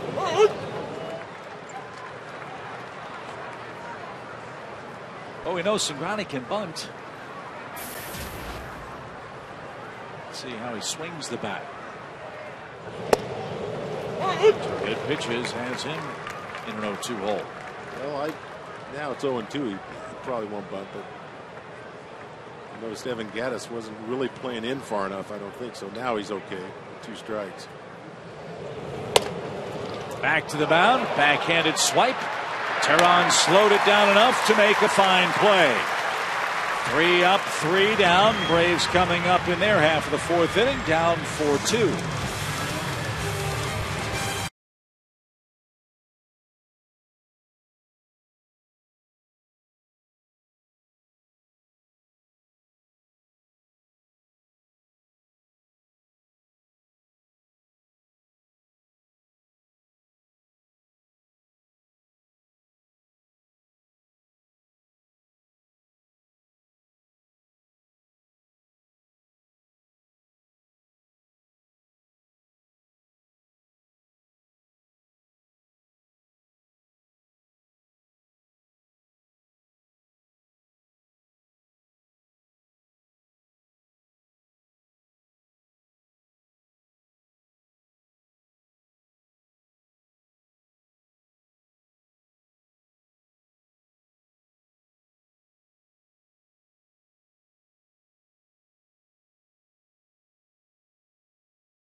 for the Braves, Laird, Turdoslavich, and Julio Teheran. The all-new interactive tour of Turner Field includes personalized guided tours with tablet devices.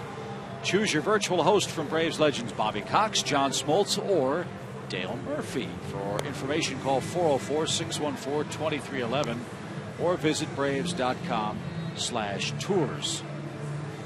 It is a hair-raising experience, I'm sure. Tell me about your tour. Yeah, it was a lot of fun. Yeah, it was a lot of fun. Filmed it in spring training. Okay. And kind of a behind the scenes. It's a great tour here of Ted Turner Field, and the whole museum experience and Braves Hall of Fame that is here at the ballpark is just one of the best in baseball. Now that you're in the media business, Murph, how would you rate your tour?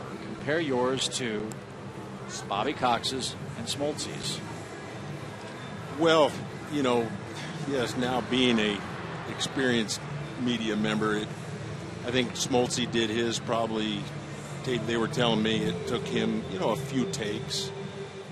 Bobby, he did his in about a half hour. It took me about 3 or 4 hours to get through my 10 minutes of.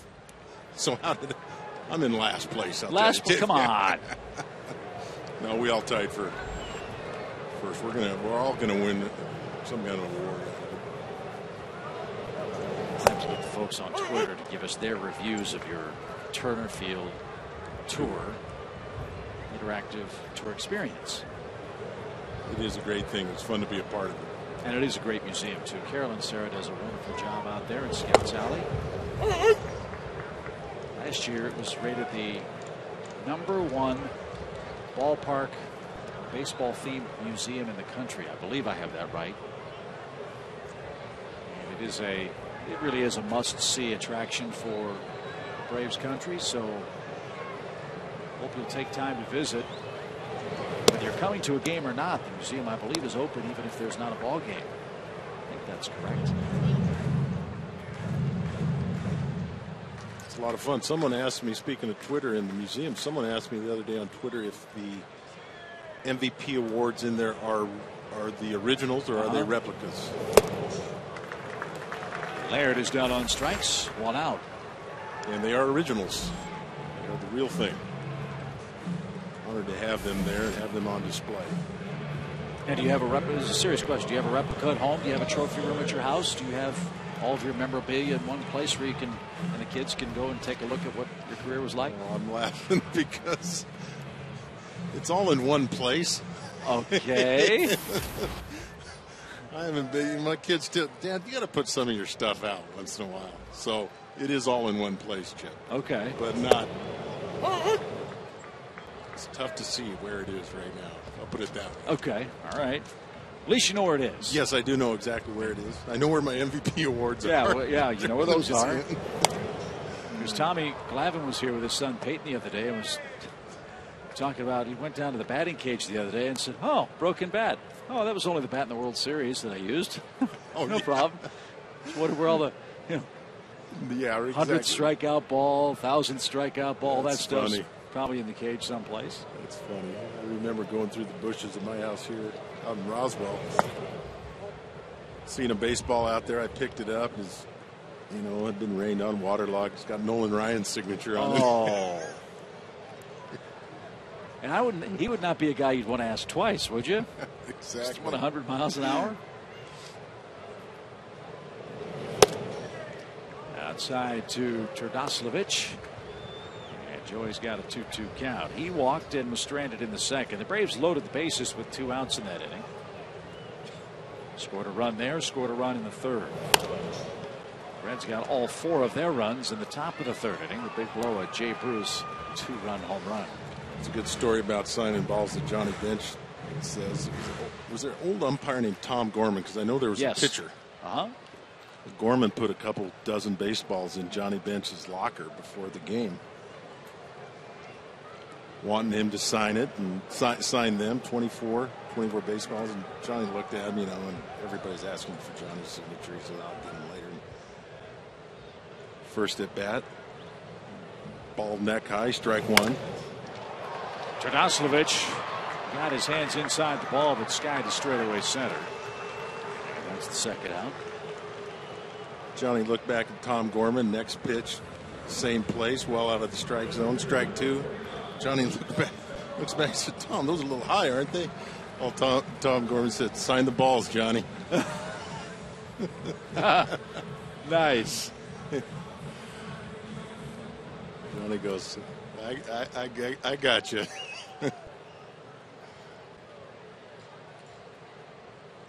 So the lesson I learned was whenever an umpire put something in my locker, it got right back to that umpire's room as quick as possible. I would think so. That's a tough dilemma, isn't it? Yeah, no, I'm not going to sign, but he's got the plate. Yeah, who's this for? Yeah, right. Has he got the plate or has he got the bases? He's got the plate. I'm signing it. He's got the bases. It can wait.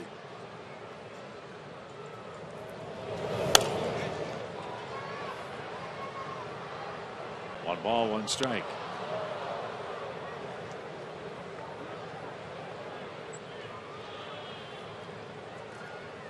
After putting the first two runners on in the third inning, Cingrani's settled down. He's set down 5 straight. And he's got Tehran here in the 4th inning.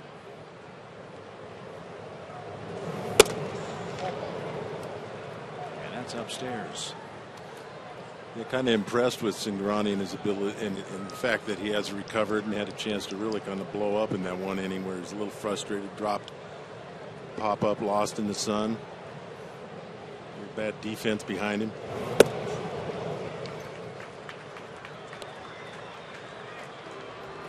Recovered pretty well so far.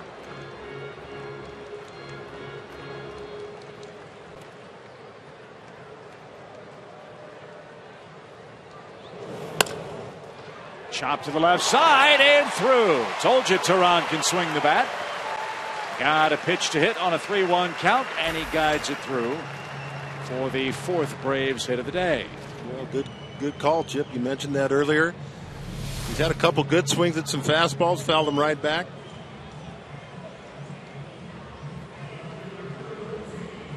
Looked like he knew what he was doing right there.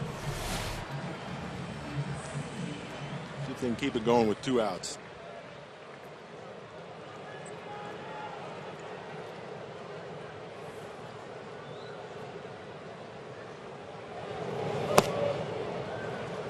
One ball, no strikes.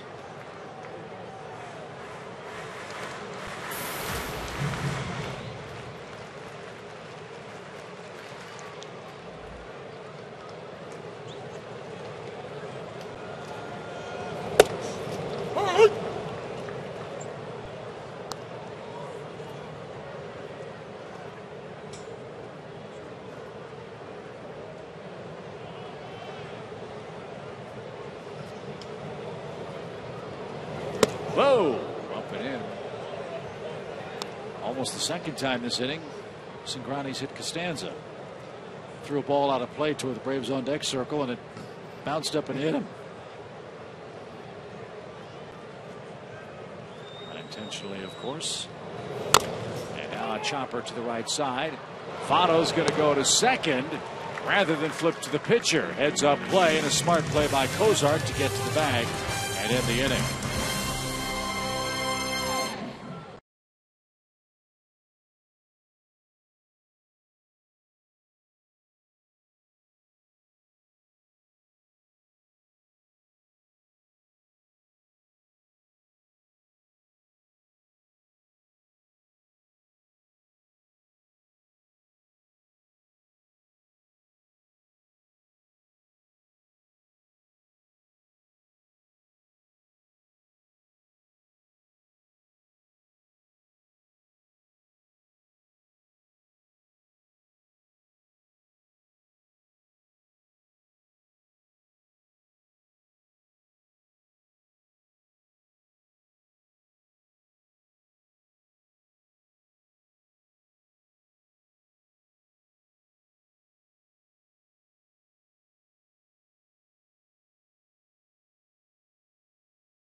Murph, time for our Yellowwood bringing the lumber as we head to the top of the 5th inning.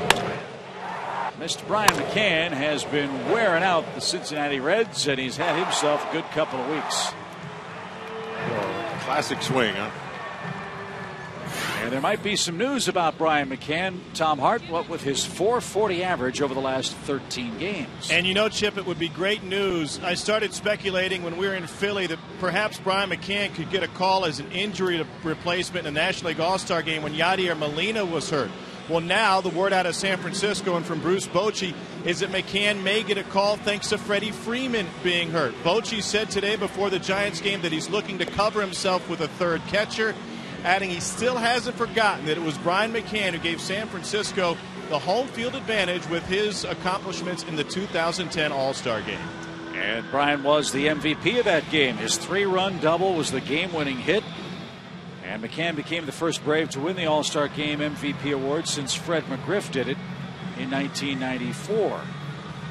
So wouldn't that be something if indeed Bruce Bochy makes that decision? Brian McCann, who missed the first month coming back from shoulder surgery, could possibly make the All-Star team. What a great story. Now, how many would that be for Brian if he goes? Yeah, I just had the book open for you here. It's been every year, hasn't he, that he's played? Let's see. Not last year. Brian McCann has been an All-Star 1, 2, 3, 4, 5, 6 times. Starting in 06. Chu drives one deep left. Costanza back to the fence. Won't be able to jump and get it. Shin-Soo Choo with an opposite field home run. Braves have not gotten him out all year. He's had a big series in Atlanta. Wow. You hear the Red fans when Jay Bruce hit his, they're saying Bruce, and you hear the cheers for Chu with these Reds fans here. But man, what a good swing. I know he hit a home run, big home run against Kimbrel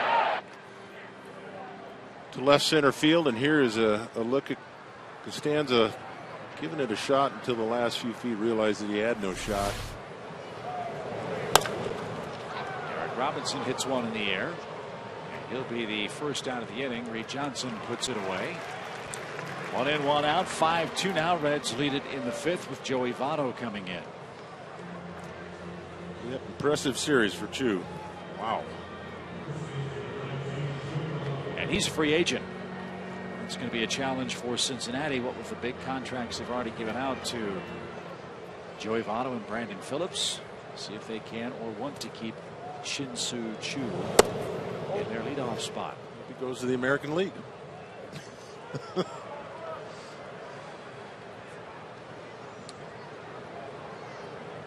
Votto doubled, scored, and drove in a run last time up.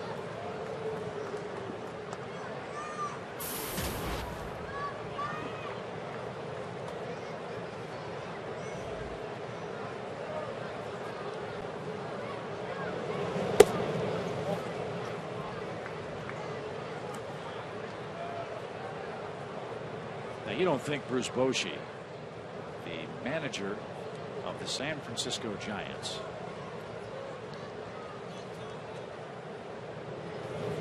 would take a Dodger over Brian McCann, do you? I've got to think Brian's got an excellent chance. I would think so.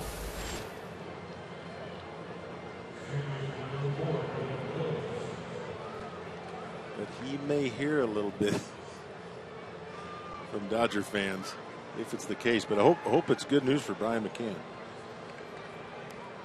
So we'll follow that as the day continues in Atlanta. Boy, talking about having to scramble, Brian was probably thinking, okay, I've got 4 days off at home.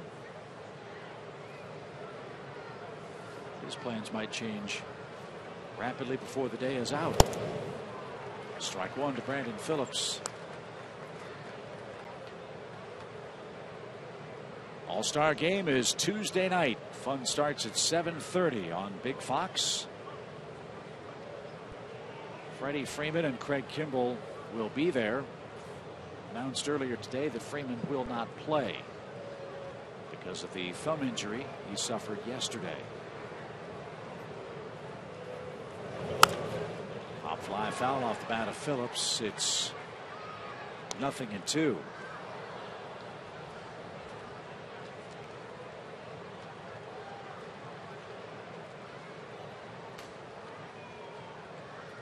The other question that hasn't been answered, Murph, is who's going to start the All-Star game? They announced the starters yet? Well, I haven't heard. I've just heard of a few guys that aren't going to be there because of things, some of the pitchers that aren't showing up. And Jordan Zimmerman for the Nationals was on the team, but he's not going to pitch with a sore neck. Adam Wainwright is pitching today for the Cardinals against the Cubs. That's the Sunday night game. So he's going to be unavailable.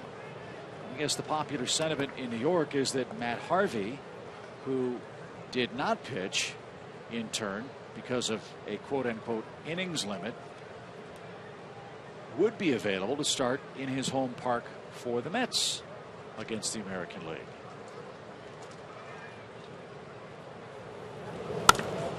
Now Phillips drives one to left. Costanza, with his back nearly up against the wall, makes the grab. At home, that's a home run. Again, here it's a deep fly out for Phillips. 2 outs. Well, they've hit a few balls like that. I think their ballpark's a little bit small. I think this ballpark is legitimate home run if you hit it. There's only one thing I don't like about the TED is that 390 out there in that left field. I mean, right center field gap. Pretty fair ballpark here, though. I don't think their ballpark's fair. It's too short. Well, the hitters love it, especially Jay Bruce, and he hasn't minded hitting in Atlanta in this series. 5 hits, 4 RBIs, a home run, and that home run gives him 19 so far for the year.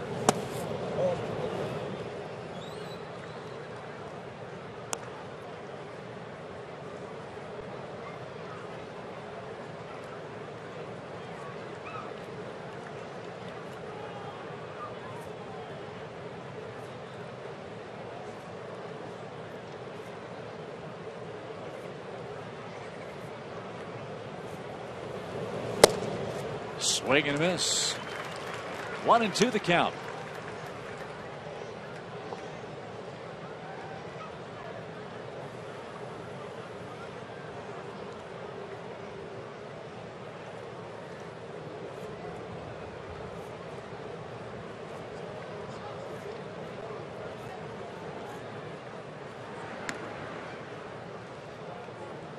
Talked briefly about Tim Lincecum's no-hitter last night.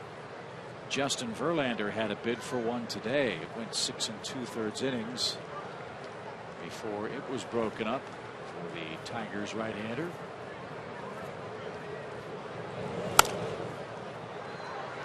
It's popped foul out of play.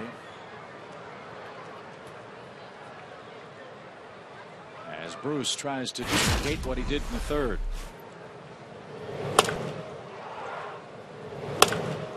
Wow. Pretty swing.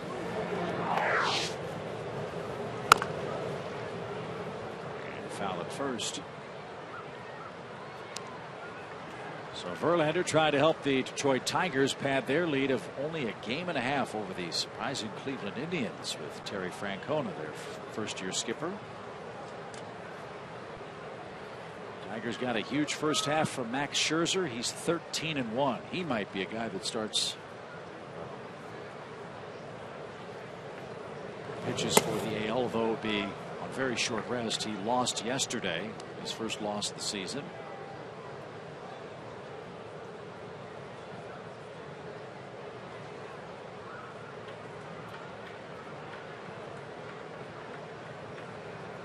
Yeah, Scherzer won't start after pitching yesterday.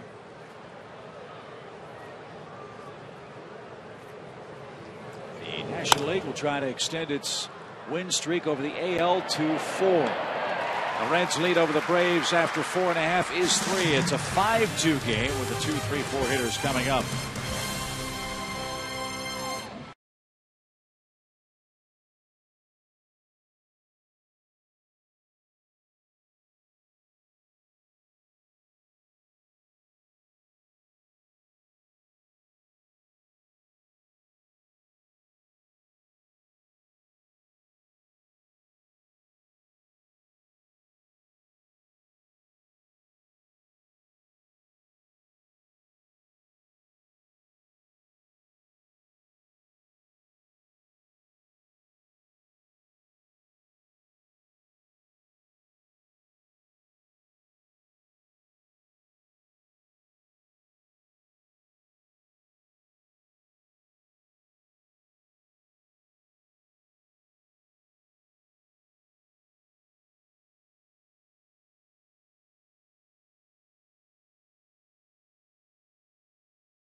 After today's game between the Braves and Reds, then it's the All-Star game. That's coming up on Tuesday night. That's our Delta Airlines On Deck. And the 2013 MLB All-Star game comes your way live from New York Tuesday on Big Fox. You know they'll put on a great show in the Big Apple. And as I said, hopefully the National League can win their 4th in a row. That home field advantage. Got it. For the Braves. So Cingrani, after a heavy workload, will be taken down by Dusty Baker. The Red starter lasted just 4 innings today, and he'll give way to right-hander J.J. Hoover.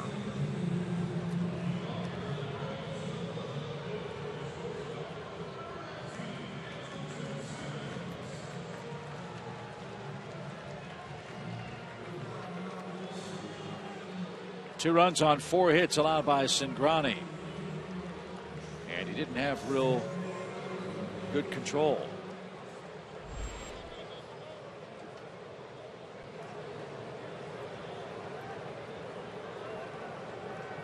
He walked 3 men. And strike for Andrelton Simmons. The Braves bullpen is busy too as Hoover goes to work.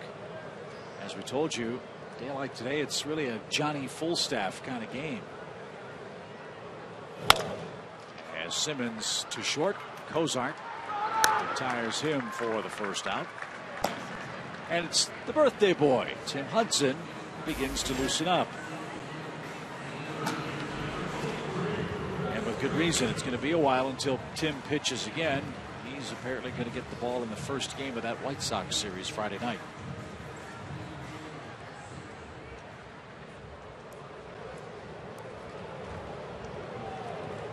This is Chris Johnson. He's 1 for 2. And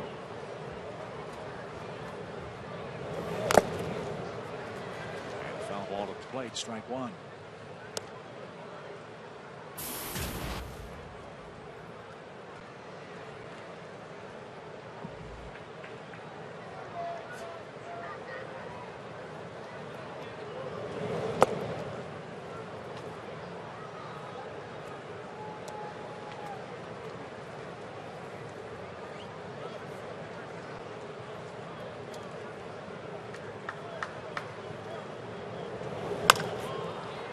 Popped into shallow center. Chu's coming on. Can't get there. A blue pit for Chris Johnson. And he's aboard with 1 out for Evan Gattis.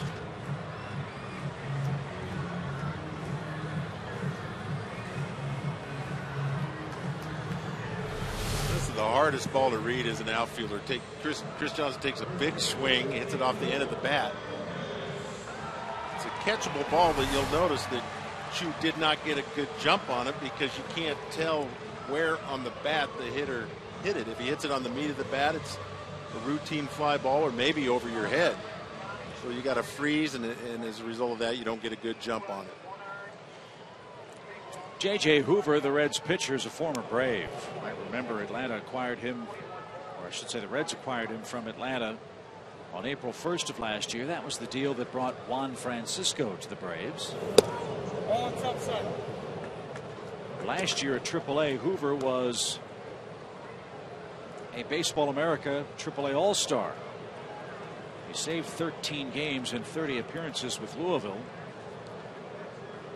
and had a 2.05 ERA in 28 games with the Reds last year. And Gattis lines 1 to left. But Robinson's there for the second out.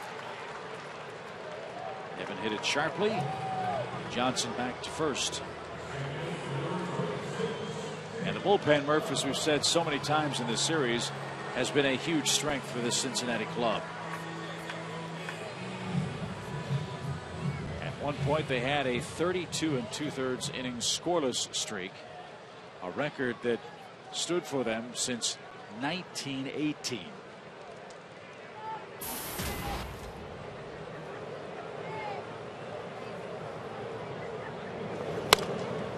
Back our way, foul. And into the Reds TV booth.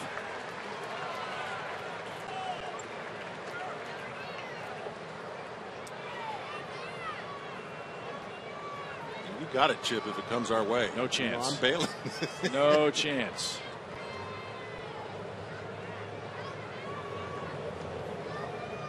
He's grabbed.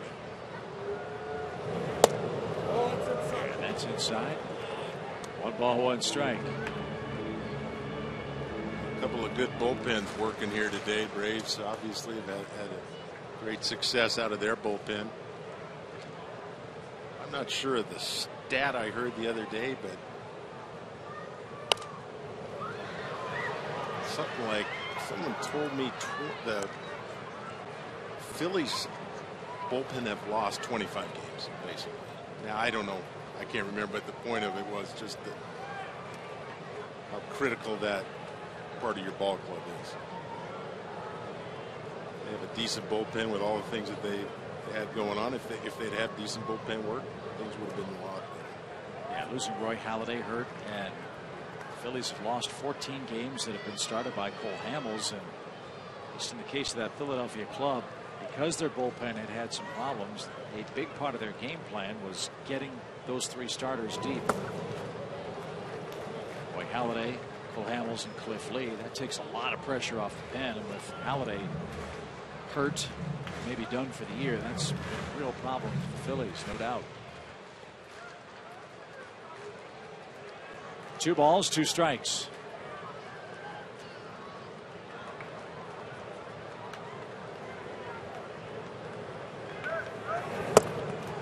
Way outside. Hoover's a pitch away from bringing the potential tying run to the plate.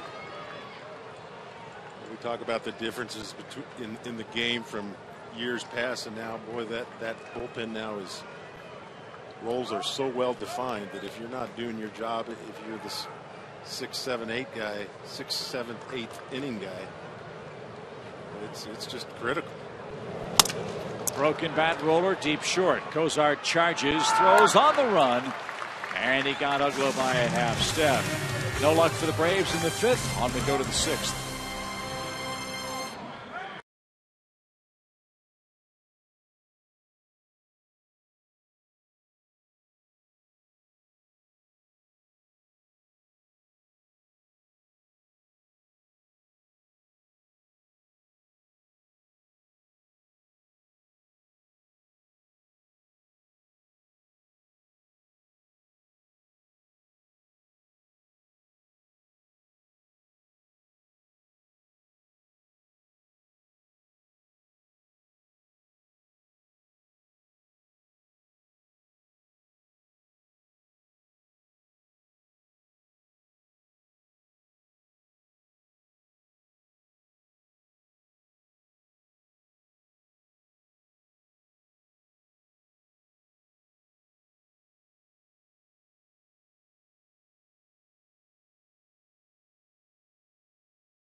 Following up on your bullpen comments, what a luxury it is for the Braves to have Craig Kimbrel closing games for them. He's our SunTrust shining moment after a remarkable first half for Atlanta.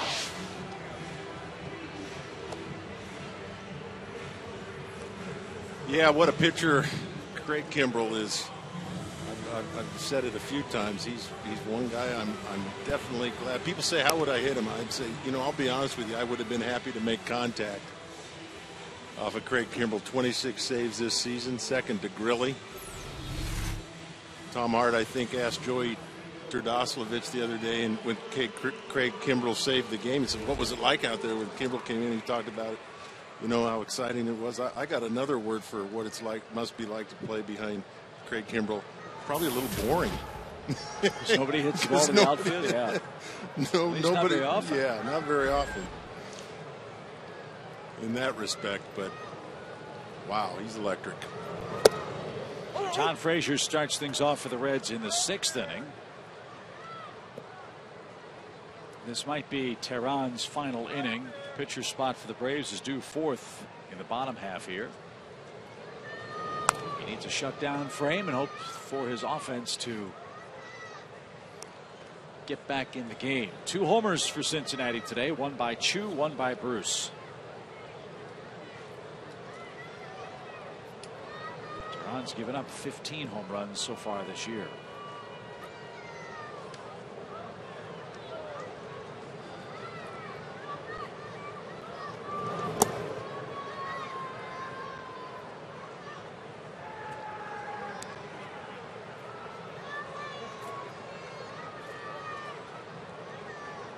Thing you love about Tehran is if he does give up a long ball, it's usually a solo shot. He has impeccable control.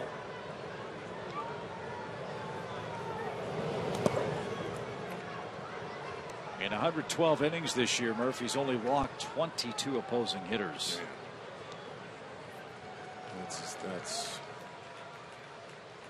That's good stuff. No free passes.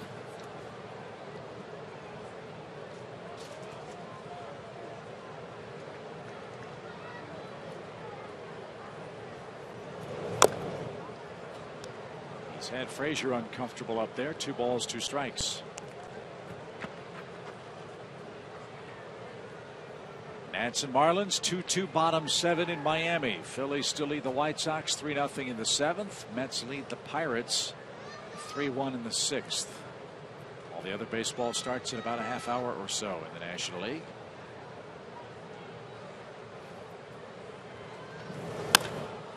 Fly ball left center. Reed Johnson is there and he makes the play. That's out number 1.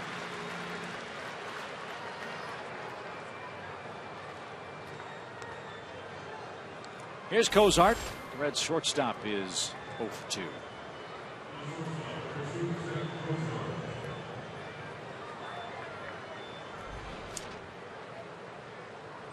Another cool storyline for the All-Star game to follow is Chris Davis of the Orioles.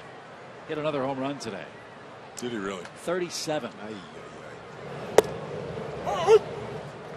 Only one man's hit more homers before the break than Davis, and I think that was Bonds. He had 39 one year. And to put it in perspective, Jeff Passan of Yahoo Sports, great writer. Chris Davis, 37 homers and 341 at bats. The Miami Marlins, 57 homers in 3,122 at bats. And Cozart rifles one down the left field line. That's headed for the corner. He'll have a 1-out double, his 21st 2-base hit of the year.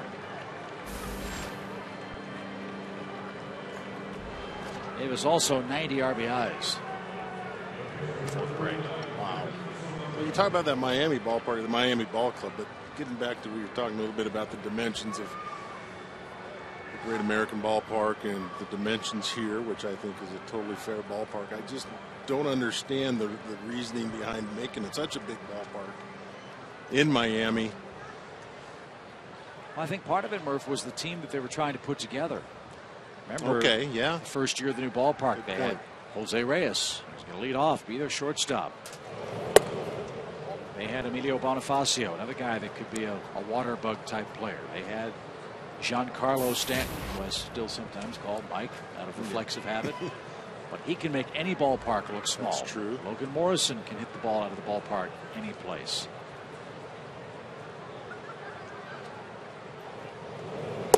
But whatever a ballpark of that size takes away from an offense, think of what it gives to your pitching staff.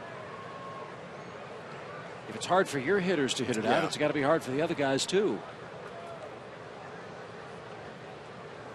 And so with Burley and Josh Johnson and Anibal Sanchez and Ricky Nolasco, all of whom were in uniform for Miami last year, it figured to be a really interesting combination of a Marlins ball club. obviously it didn't work out that way, and they've had to rebuild and start over. Yeah, they're going to rebuild, and well, then you better load up on guys that can steal 50 or 60 bases and try that approach again, because that ballpark. We played a couple games in the World Baseball Classic, so I got to see it. Man, too big for me. Well, it wasn't for Stanton last night. He homered over the Budweiser sign off Soriano. You're right, though, Chip. He makes any ballpark look small. That's a wild pitch, and Cozart will go to third base as Tehran now has a 6th potential run 90 feet away.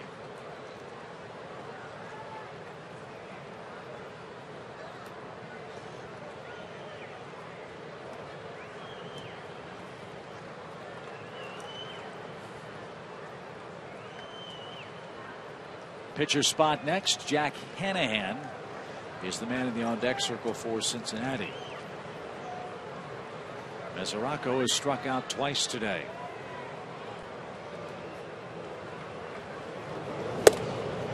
And with the infield in, he walks, putting runners at the corners and 1 out.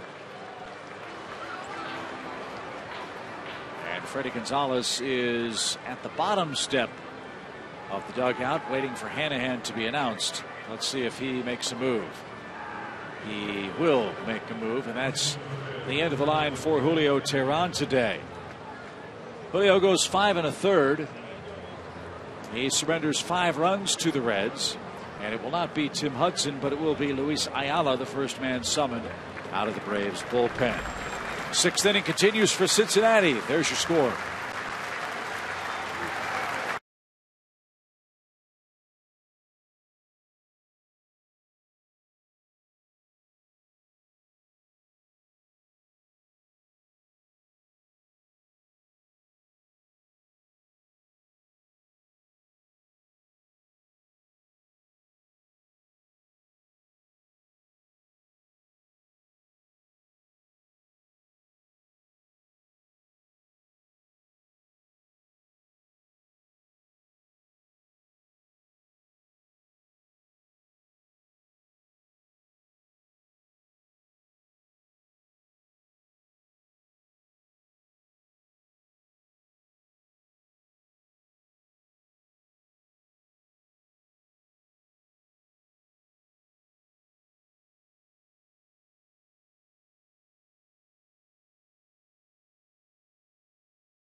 By Sherwin-Williams and by Toyota.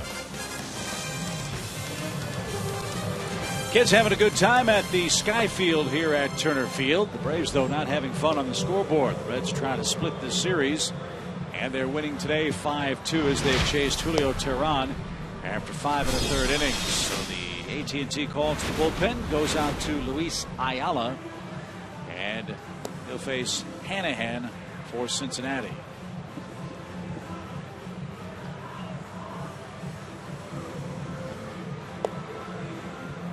Ayala's made 3 appearances since coming off the disabled list on July the 5th. He was placed on the DL on April 30th. He was acquired from Baltimore on April 10th, made 10 appearances, and then went to the disabled list with anxiety issues.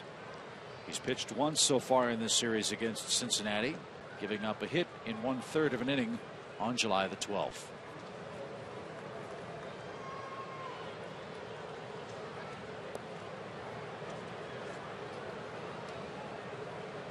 Seven hits, 5 runs to Tehran so far. The men at first and third, his responsibility, as Jack Hanahan digs in.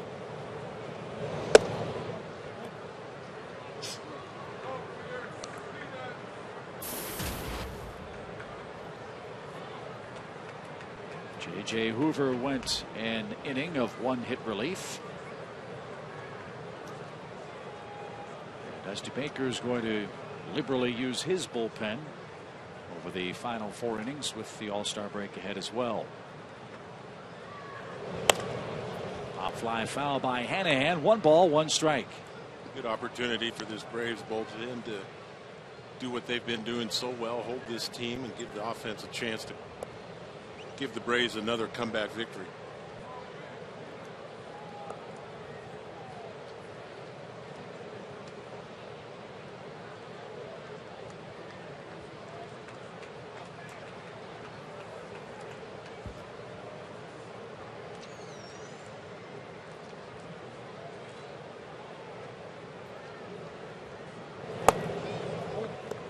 That's downstairs. 2 balls and a strike. Anxiety issues, not a Major League Baseball injury, Tom Hart, you hear much about, but it was a pretty serious issue for Luis, was it not? Chip, it was very serious, and adding to the seriousness was the uncertainty of it all. After he checked himself into the Denver hospital, it took a while for them to figure out that it was anxiety, but it was much more than that. They found a bacterial infection. But as he said, as he lay in the Denver hospital room, at one point, he thought he was going to die, he told me. He said, I didn't know what it was. The doctors didn't know what it was. Turned out that once they were able to identify it and treat it with antibiotics, it took a while for his body to get back into shape. He lost roughly 8 pounds. He lost some strength. So you think about a typical rehab assignment. He had to build his strength back up through the minors and then get back into baseball shape. It was all a very scary episode for Ayala.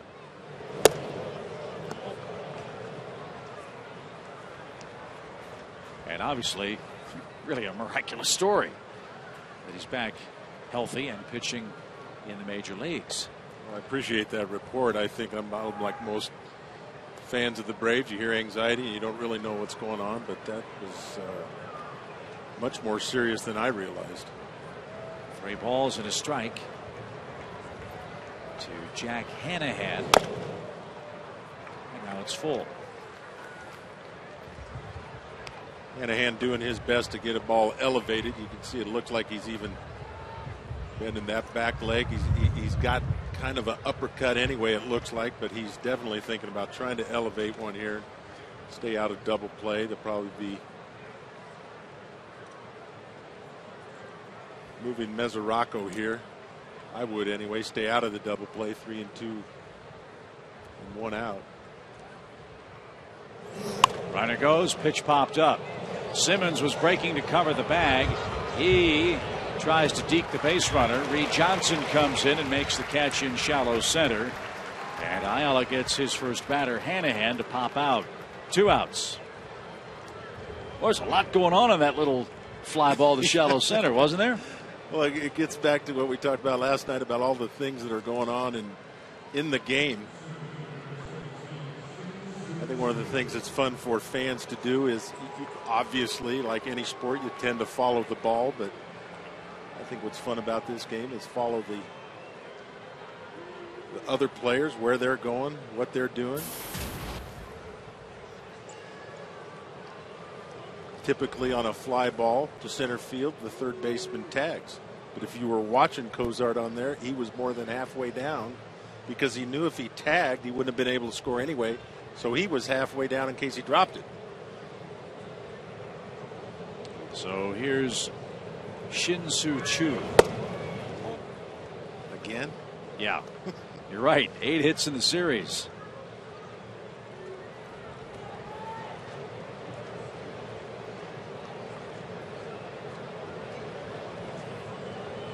He's had 2 hits in every game, so he's at his limit. No more. First and third for him. Way outside. Laird blocked that. It doesn't look like it, but this is a situation where you may want in the back of your mind say to yourself, it's okay if we walk this guy.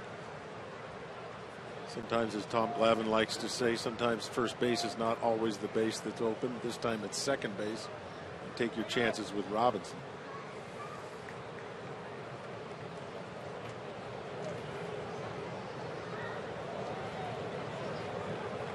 Braves have gotten the Reds 1-2-3 just twice today.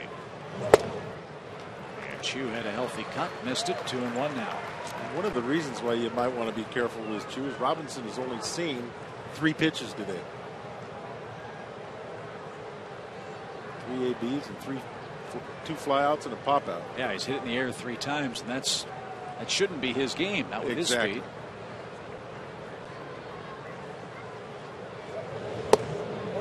That was around the plate, and now a 3-1 count.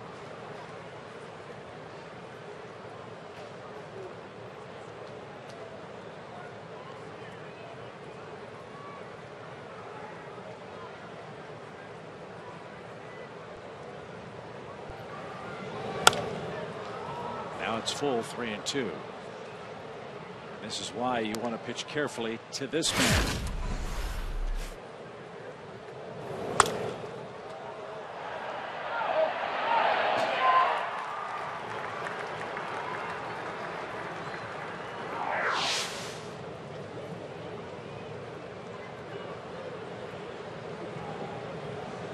Nice flat swing. With left-handers, a little bit of an uppercut. Not with Chu. Runner at first goes, and the pitch is off the plate.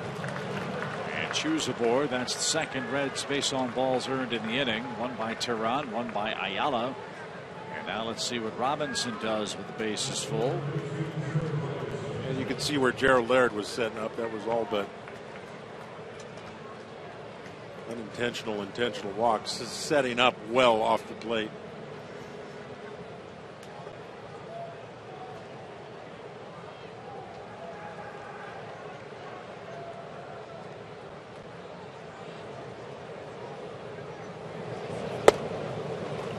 Robinson was swinging again on the first pitch. This time he couldn't make contact. 0-1.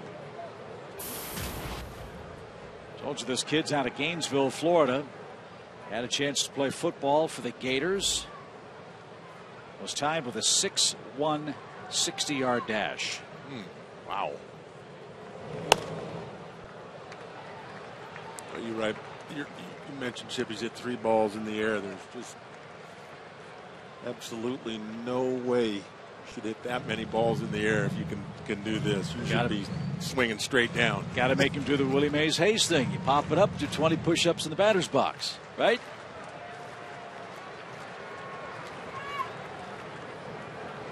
Oh, and 2. And off the plate. 1 ball, 2 strikes. Well, between Robinson and Billy Hamilton, the young man who stole 150 something bases last year, the Reds have 2 very fast outfield prospects coming up through their system. Hamilton's at AAA.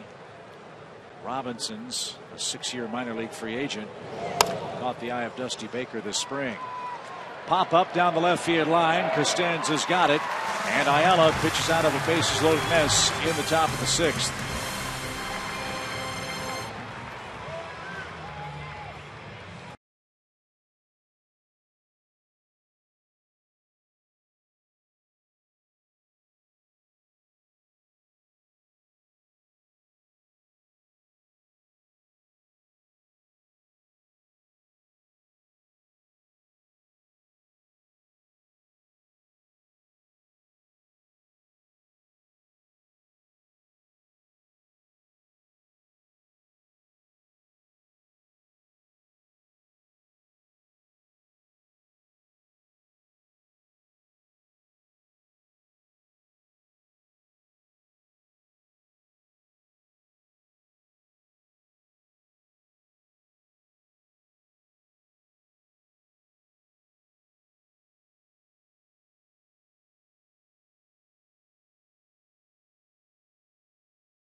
Marianna, Florida.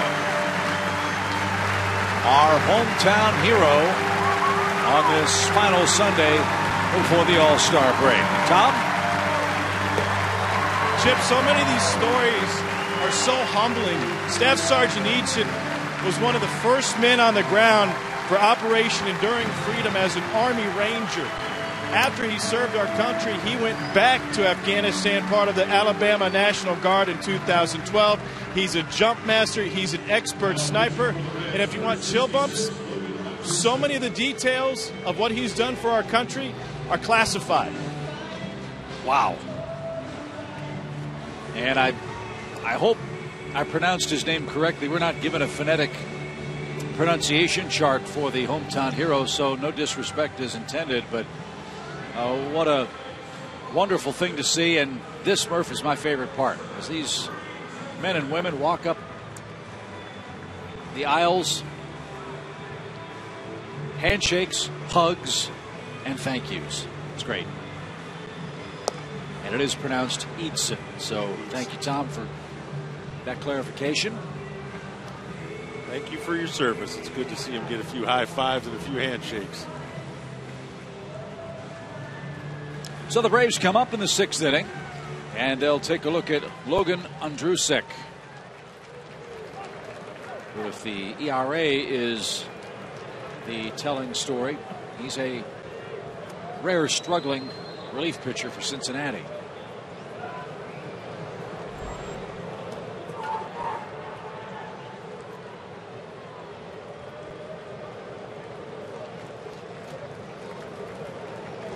His ERA, though, has been steadily declining. He started the year with the Reds, made 21 appearances, had a high ERA, almost 6 runs a game. Went to Louisville on June 8th. Got back to the big leagues on June 29th when Johnny Cueto went to the disabled list for a second time for Cincinnati. And he has gone 3 2/3 innings without even giving up a hit in his 4 most recent relief appearances.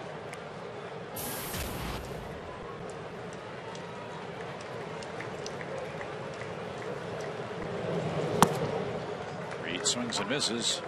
1 ball, 2 strikes. Well, interesting comparison in the amount of fastballs that he uses compared to, I thought it was just so interesting that Tony Cingrani uses almost 80% fastballs. Some of the latest stats. Here's Logan Andrusek that uses about 50%. Likes his cutter, likes his split, and his breaking ball, curveball, regular curveball.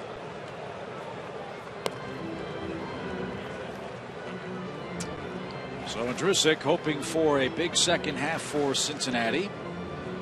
Reds are trying to chase down both the Cardinals and the Pirates. They're trying to end a long string of frustration. They have not had a winning season since Sid slid here in Atlanta. And the Reds coming off a 97-win campaign last year. Start play today, 10 games over 500.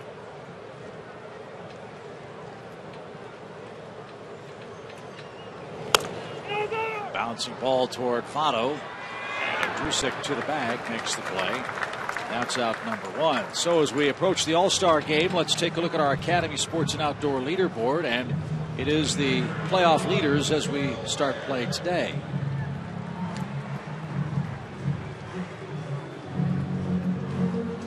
Well, Cincinnati's got their work cut out for them with the pitching staffs that the Pirates and the Cardinals are featuring.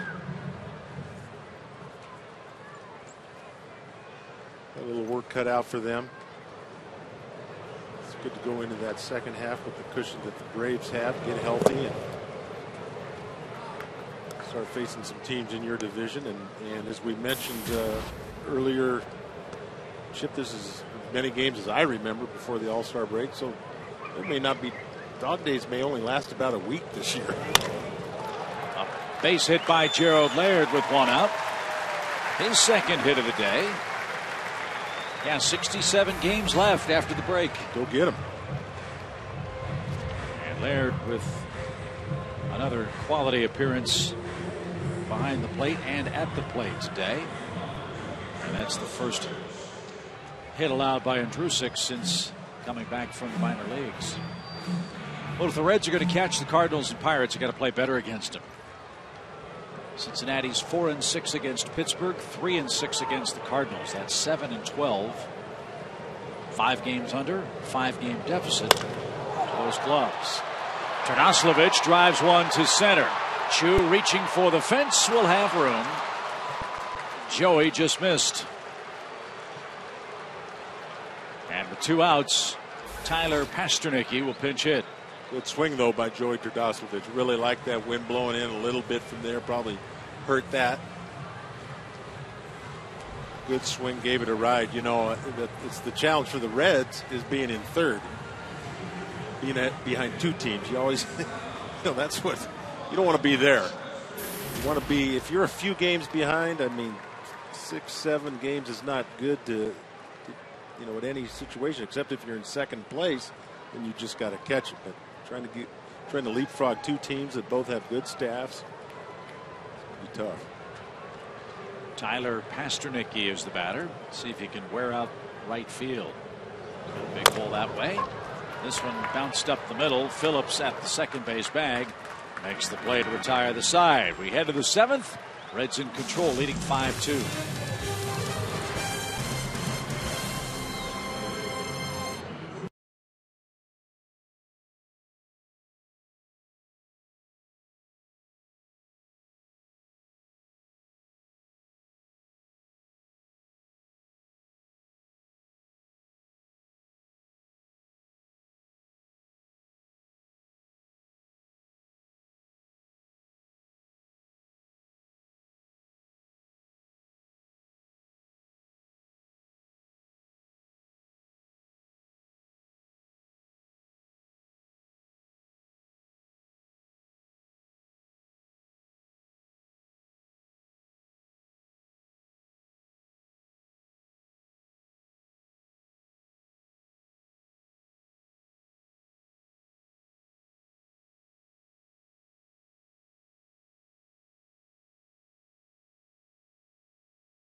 Day by Georgia Power and by AT&T. It's 5-2 after 6 here in Atlanta, and you can enjoy 5 of Atlanta's best attractions when you buy a Braves MVP pack. For $109, you'll get a ticket to a Braves game, the Georgia Aquarium, Six Flags, the World of Coca-Cola, and Stone Mountain Park. Order one today and save over $60. Visit Braves.com/MVP.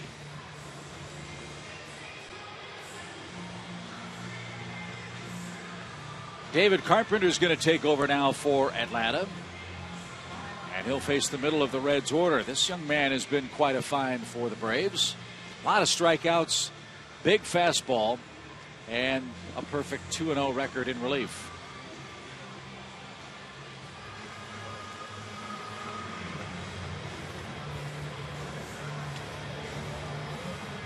Very impressive stuff, like you said, Chip. Big fastball. Carpenter's been busy. He's pitched in 8 of the last 14 Braves games since the end of June. And 7 of those 8 have been scoreless affairs. The only exception, July 6th in Philly, when he gave up a couple of runs. He had a stretch where he worked, I think, 4 games in a row for Atlanta because of that 14-inning marathon in Miami. That had the bullpen a little out of sorts. So Carpenter,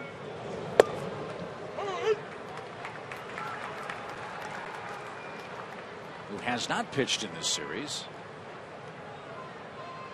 and last pitched on the 10th, gets a chance to tune up before the break. There's nothing wrong with his fastball. He just threw 3 right on by Joey Votto.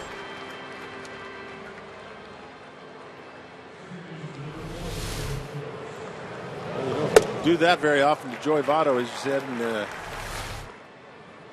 like to see that 0-2. So often you see young pitchers say, okay, I'm 0-2. I'm just going to throw one out of the strike zone.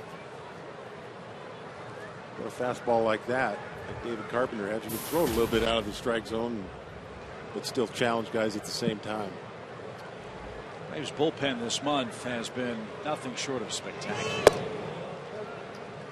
In the month of July, 1 win, 1 loss, a 186 earned run average, 41 strikeouts, 14 walks. And if you take away the month of May, which has been, or was, the most difficult month for the relief, April, June, and July. You know how many home runs the Braves bullpen has given up? No, I don't. 6. Wow. In roughly 160 innings. Gave up 10 home runs in the month of May.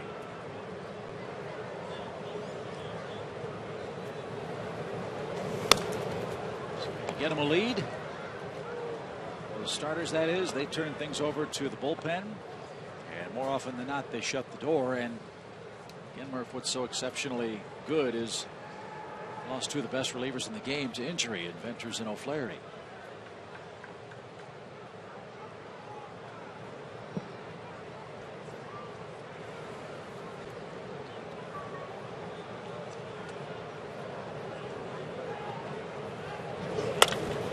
Phillips hits that a ton to left. Costanza's there. And he reaches up with the cesta, makes the play. That's out number 2. Here's Bruce. Another good stat for the Braves bullpen is if they have the lead after 6 innings, they're 38-3, and the lead after 8 is 44-3. Something to hang your hat on there. And as Joe Simpson likes to say, Murph, after the 27th out, if they lead, they have 54-0. Good point. Here's Bruce. Broken bat. He goes the other way. He's waving a magic wand this afternoon. Jay Bruce with 3 hits, and he'll slide in ahead of Costanza's throw. Not much you can do about that. He just poked it past third base. He's got 28 doubles. Yeah, that's a good pitch. Left that bat shattered at home plate. Not really too much you can do here. Obviously, it's a good pitch. Good description, Chip. Swinging a magic wand, hit a ball like that, hit it down the line. Stumbled a little bit coming around first. I thought Costanza might have had a shot at him, but just wasn't hit hard enough. Well, Bruce has the single, the homer, and the double. Might get another chance to hit today. Needs the triple for the cycle. Here's Frazier.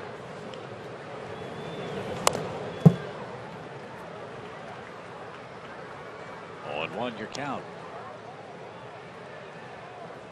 Washington hits in the 9th in Miami, tied 2-2 with the Marlins. Phillies lead the White Sox 3-2. That game's late.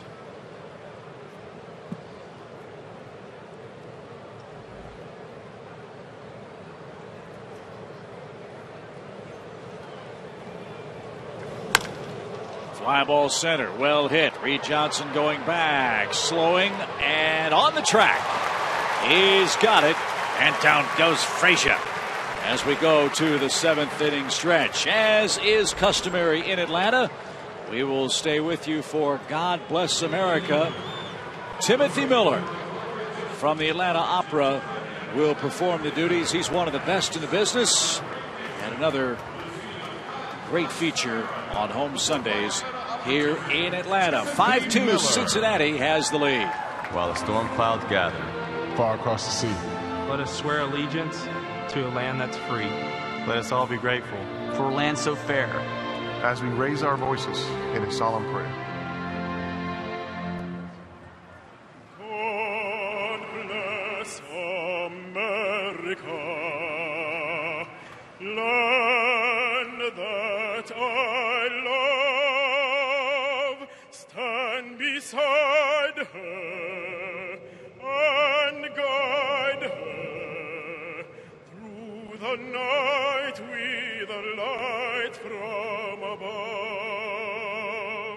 from the mountains to the prairies, to the oceans, white with foam. God bless America, my home, sweet home. God bless America, my home, sweet home.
Chapman is their closer. He may be readying himself for the game later on tonight.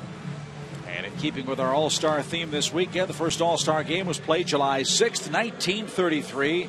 Murph, who hit the first homer in All-Star game history? Well, I'm saying Babe Ruth, not because I know, but because of what you said. It's a good default answer to go to if Babe Ruth is in the lineup. And he was, so I'm going with Babe. All right, I'm going to stick with you on this one. Let's see if it was Babe Ruth. And the answer is, of course, Babe Ruth. Don't know the answer to this. We can have our crew look it up. I wonder how many Hall of Famers played in that first All-Star game. Well, I went through the starting lineup earlier. The National League starting lineup was Pepper Martin, Frankie Frisch, Chuck Klein, Chick Hafey, Bill Terry, Wally Berger, Dick Bartell, Jimmy Wilson, and Bill Hallahan started that game for him. Yeah, Terry Martin and Frankie Frisch, those guys were all part of the Cardinals and the Gas House Gang. Great teams in the 1930s in St. Louis. Dizzy Dean, remember the name Dizzy Dean? Later, great broadcaster, great pitcher. Connie Mack and John McGraw were the managers as Phillips plays one off his chest, but he kept it in front to retire Costanza. Braves leadoff man today, who's 0 for 4, and that's your first out. Well, all-star games provide special memories, and you asked me who I'd love to go back in time and see play the game. You said Joe DiMaggio, and I just remembered I was at that '83 All-Star game, the one we lost, where Fred Lynn hit, I think, the first grand slam in All-Star game history over my head in right field. But we were at the gala at the Navy Pier. Nancy and I just enjoying the festivities, and I believe it was Barry Halper who came up to me. He was a big Yankee guy and collector of sports memorabilia, and I'm just sitting there with Nancy. Ground ball by Simmons past Frazier and into left field. Hamilton has a hit today. And he came up to me and said, "Hey, Dale, would you like to meet Joe DiMaggio?" It's just kind of one of those things where you're thinking, well, yeah, I'd like to meet him, but I don't want to bother him, so, I'm okay. I said, sure. And he said, well, he'd really like to meet you. Wow. Really? And Barry Halper must have had a ball with him, because I went up there and met him, and he looked just like I expected. He very well dressed, nice suit and tie, just sitting there, had a few guys around him to kind of protect him from the crowd, and got up and had him sign a baseball. Great all-star memory for me. So, yeah, only appropriate that the 50th anniversary of the All-Star game would be played in the city where it began and in the stadium where it began, because at that time in '83 you had an All-Star game in Chicago. You couldn't play it at Wrigley Field because Wrigley Field hadn't installed the lights yet. It wasn't until 1988. That's right.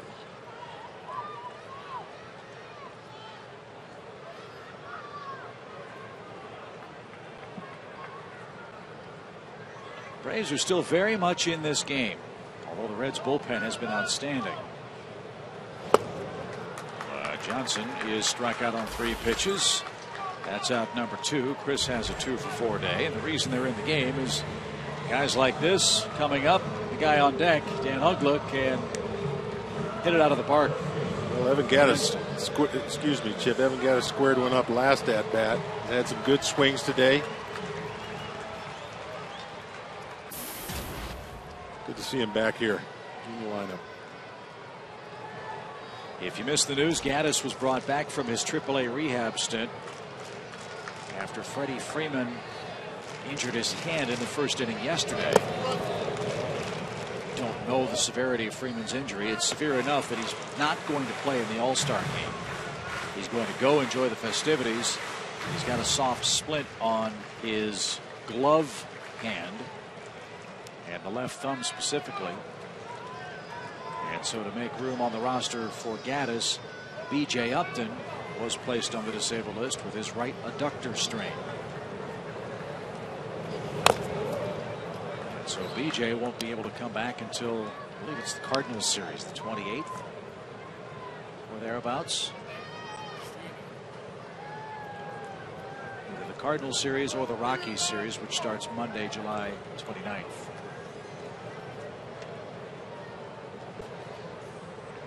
Justin Upton said he could play today.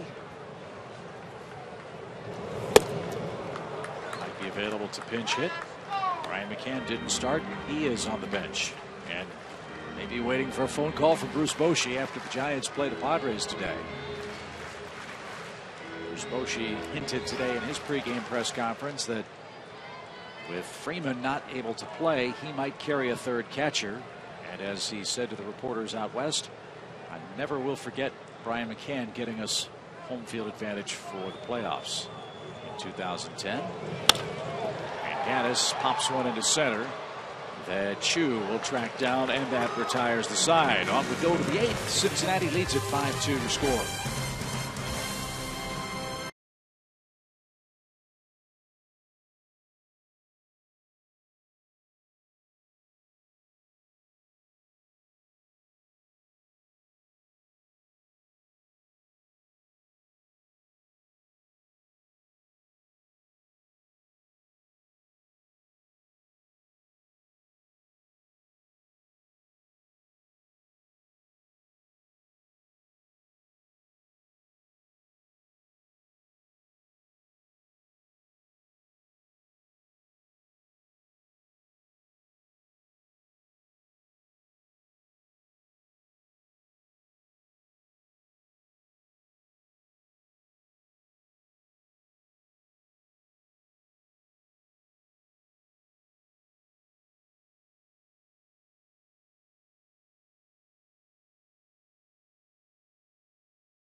We are through 7.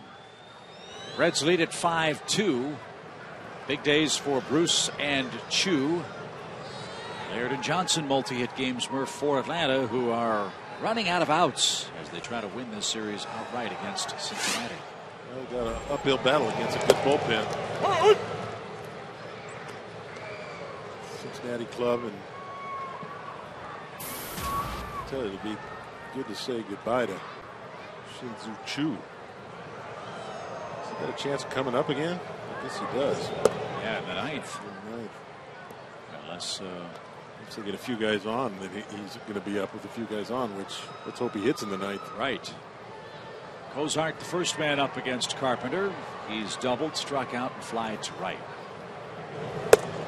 I asked rhetorically about that first ever All-Star game, 1933. I wonder how many guys on the National and American League squads made it to the Hall of Fame. It's an astounding number. 20 players, 2 of the umpires, and 5 coaches or managers that were in uniform on that July day in 1933 made it to Cooperstown. What a game to have attended. Can you imagine that? Right. And Cozart's down on strikes. That's one away. What a novel concept, too. Nothing had ever been seen like that before in the history of the game of baseball. And remember, no television. Television didn't exist, at least for the public. Radio was in its infancy stages. If you were a baseball fan, you went to the games, read about it in the newspapers or the sporting news. And they had 47,000 people at Comiskey Park to see the greatest players in the game from the American League face the greatest players from the National. Wow, that's kind of a field of dreams lineup there. Right? Isn't it? Well, I was lucky enough to be a very cool moment for me, the All-Star game. What year would it have been? The one in Boston. 90. Oh, when Ted Williams? Yes. 98, 99. Whenever.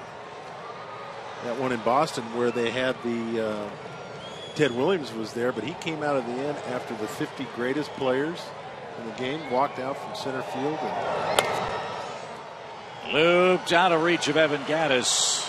At first base, Devin Mesoraco is aboard. And he's 1 for 3.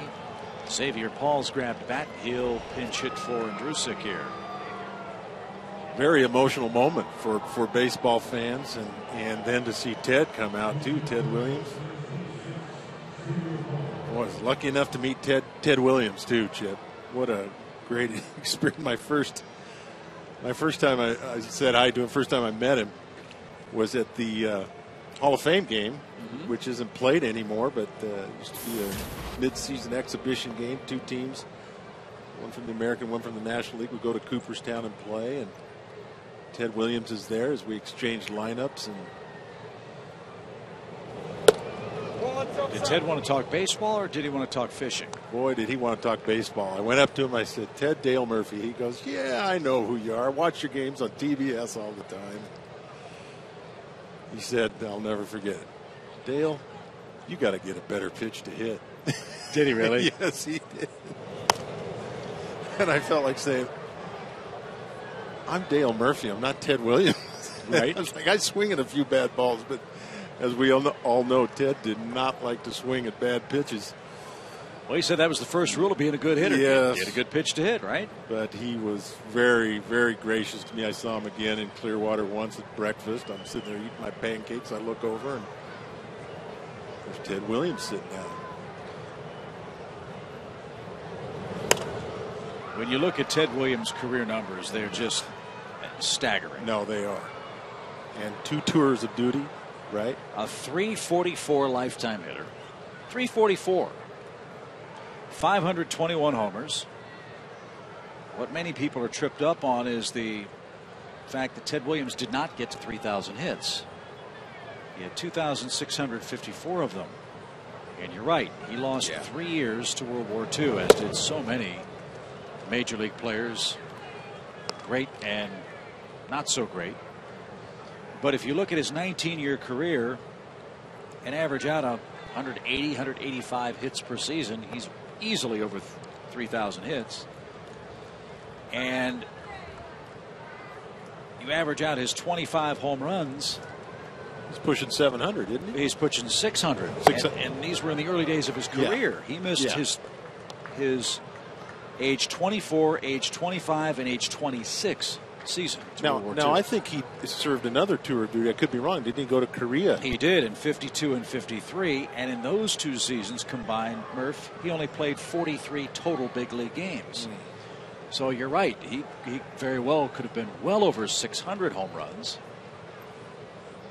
And even more than the projected 3,000 hits. Prime of his career, too. No doubt.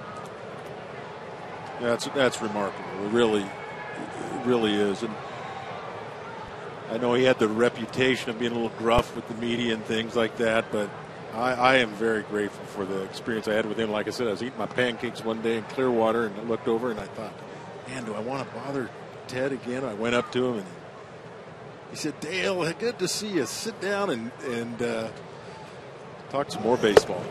Swing and a miss by Paul. Laird's throw is on the money and picked up by Andrelton Simmons. Fine play at the bag by the Atlanta shortstop. Strike him out, throw him out, double play. Moves us to the bottom of the 8th.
To the bottom of the 8th inning, Reds 5, Atlanta 2. Delta Airlines, proud sponsor of the Atlanta Braves, will be on the Delta Charter on Thursday, heading up to Chicago for our 3-game date with the White Sox.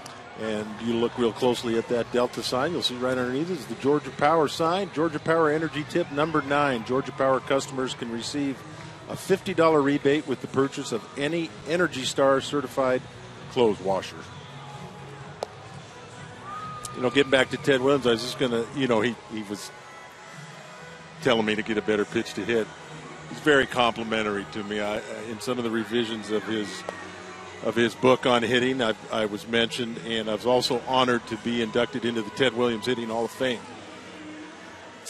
and in Tampa, and so that was a great experience. On Twitter, a few people have tweeted me a few times of my display down there, so that was a great thing. I'm very, very thankful for that experience to be able to meet Ted. You just start thinking about his tours of service too. I think the Korea one was a re-enlistment, a voluntary thing. So I'm going. That's what you do. Yeah, well, almost all those guys did it. Yeah. World War II as Uggla belts one deep left. It's a 5-3 game as Uggla is up to 18 home runs, and he's hit 4 of them against the Reds.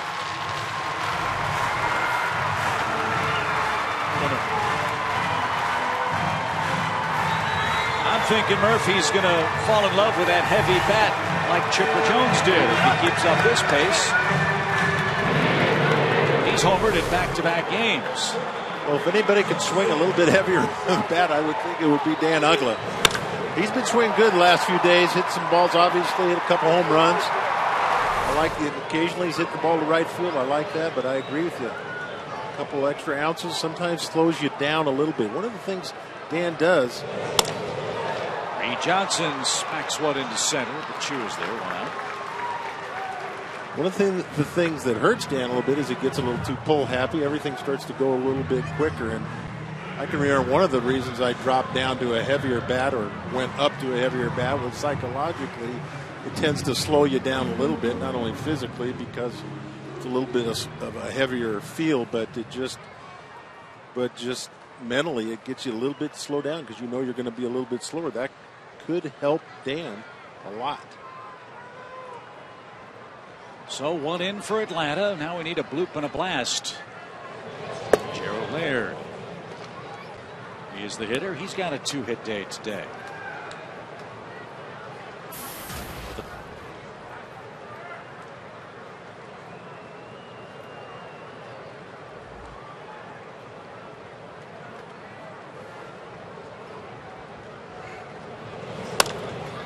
In the air to right.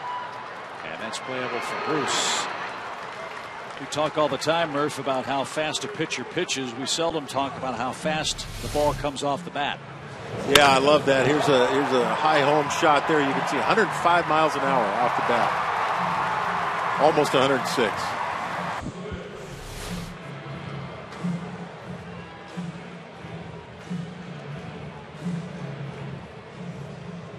We talked about the All-Star break coming. Here's a guy.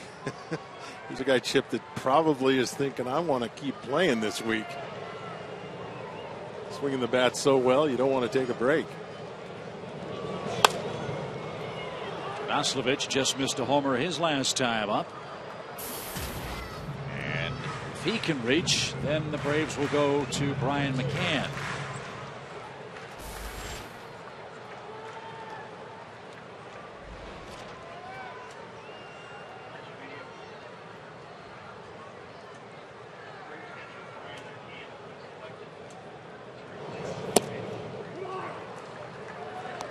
So as we told you earlier, the news now coming through the media relations PA system. Brian McCann's an all-star. Good stuff. I don't know if he knows that yet, and I hope if he doesn't know, they don't put it on the video board if Tarasovich reaches.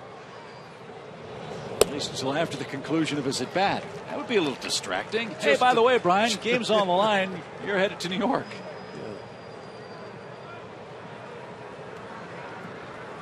Well, on the other hand, it might be good to let him know because Freddie Freeman sure looked good after he found out he was an all-star.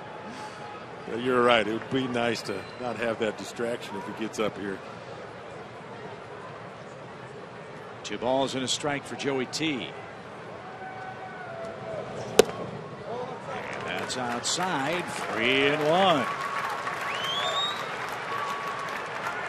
Back-to-back starts for the Braves rookie. 2 hits yesterday.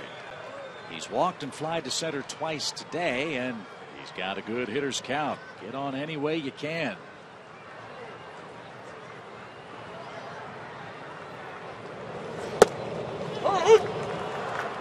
That grazed the black. Full count.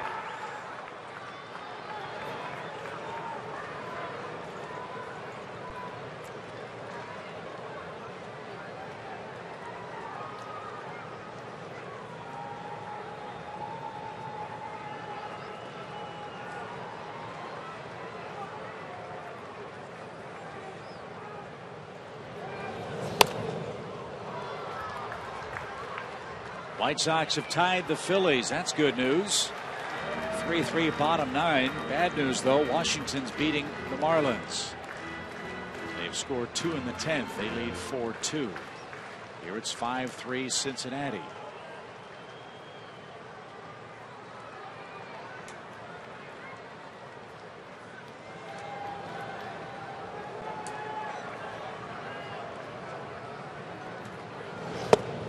Strike 3 called. Turdoslavich.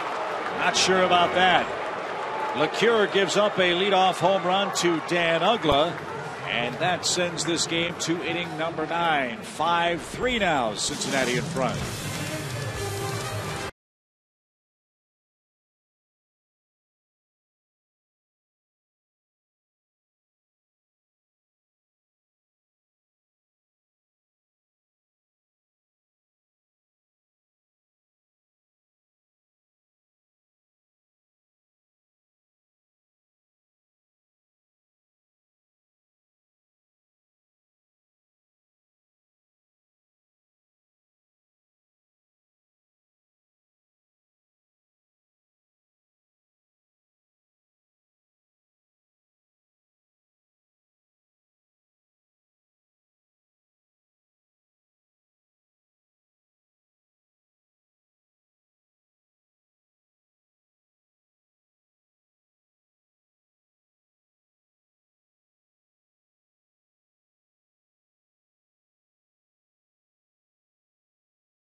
All year long, Braves baseball on Sports South is being presented by Academy Sports and Outdoors. The right stuff, the low price, every day. What an exciting day in Atlanta, despite the score. Exciting and disappointing in some fashion. Freddie Freeman announced today he will not be able to play in the All-Star game. And moments ago, Bruce Bochy announced that Brian McCann, Freeman's teammate, is going to replace him on the National League All-Star roster. Well, the perennial All-Star, right, gets to go back, and he should.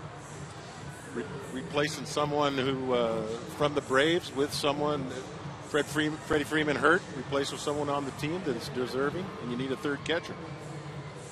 Anthony Favaro's been busy. This will be his 40th game of the first half of the season. 40 of the first 95 for Atlanta. And he'll have to go through Shin-Soo Choo, Eric Robinson, and Joey Votto.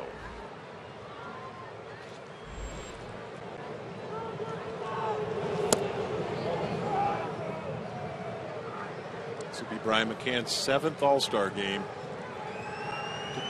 Took me 15 years to get to 7. He's got there pretty quick.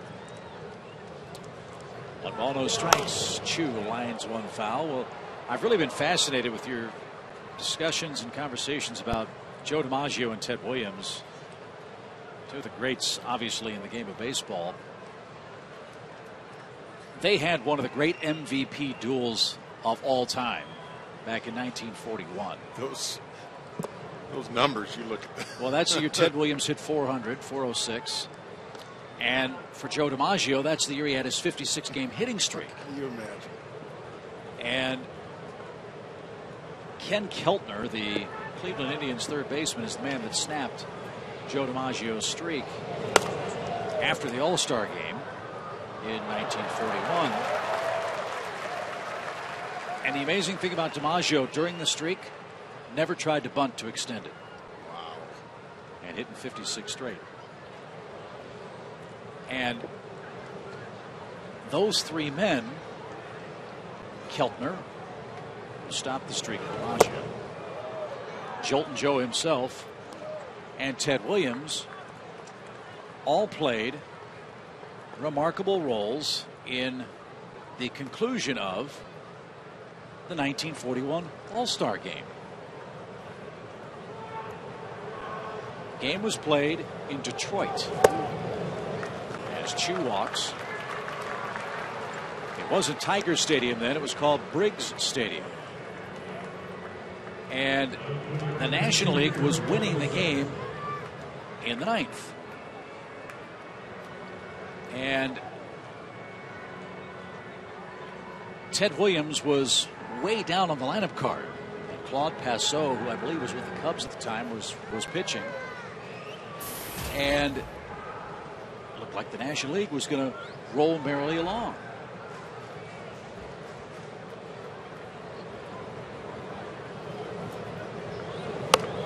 As Robinson lays down a bunt, Laird pounces and fires to first. Simmons on the run, can't corral the return throw across the diamond from Gaddis. Uggla took the throw at first on the sacrifice. Simmons was at the second base bag, and running all the way around on that play was Shin-Soo Choo, who would have been out if Simmons could have handled the high throw. Yeah, it'll be interesting to see the replay on this. I'm guessing that Andrelton was thinking I should have got an earlier break, because as soon as you see Chris Johnson go all the way in and you see the bunt being laid down by Robinson, Andrelton probably should have broken a little bit earlier, but did have a shot. That is a tough throw to hit a moving shortstop like that, throwing it to third. So Atlanta will play the infield in and walk Votto here. But Murph, in that 41 All-Star game, ninth inning, Claude Passeau gets the first hitter out. Ken Keltner came on as a pinch hitter. Single off the shortstop's glove. Joe Gordon got a hit. Cecil Travis walked to load the bases. Right? With Ted Williams on deck, Joe DiMaggio hit what was called a routine double play ball. But a bad throw to first kept the inning alive. A run came in. Ted Williams came up and homered to win the game for the American League. And Ted Williams said, wow, in his career, that was one of, if not the highlight of his big league career. Hitting a home run in the bottom of the ninth of the 1941 All-Star game. The same year Joe DiMaggio's 56-game streak took place. And with the help of Ken Keltner, the man who stopped DiMaggio's streak for Cleveland. Wow. That is tremendous. So who knows what script we'll see on Tuesday night, as it'll be the final All-Star game for Mariano Rivera.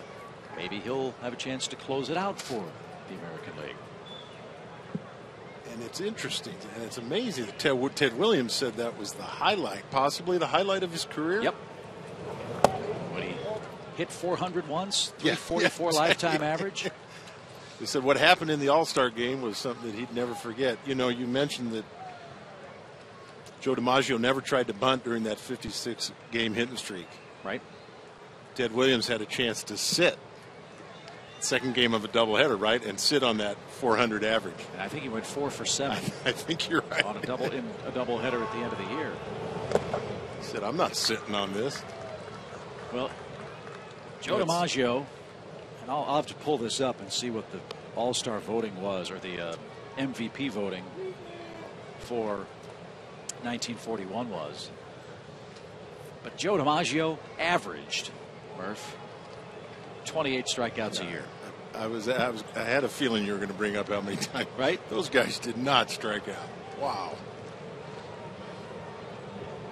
2-1 to Phillips. Good pitch from Anthony. Has him even now. 2 balls, 2 strikes.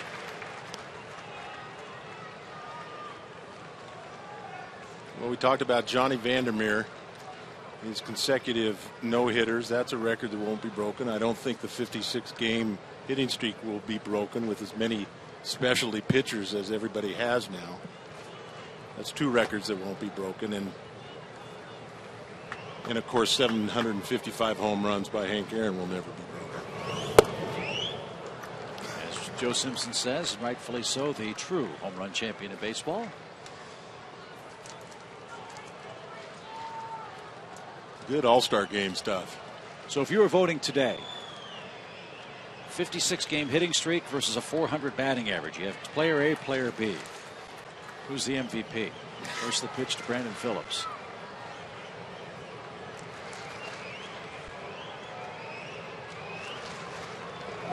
Runner at first goes, fly ball right. That's going to chase Tradoslavich back, and it's over his head. 1 run scores. Here comes Votto around third. They're going to wave him.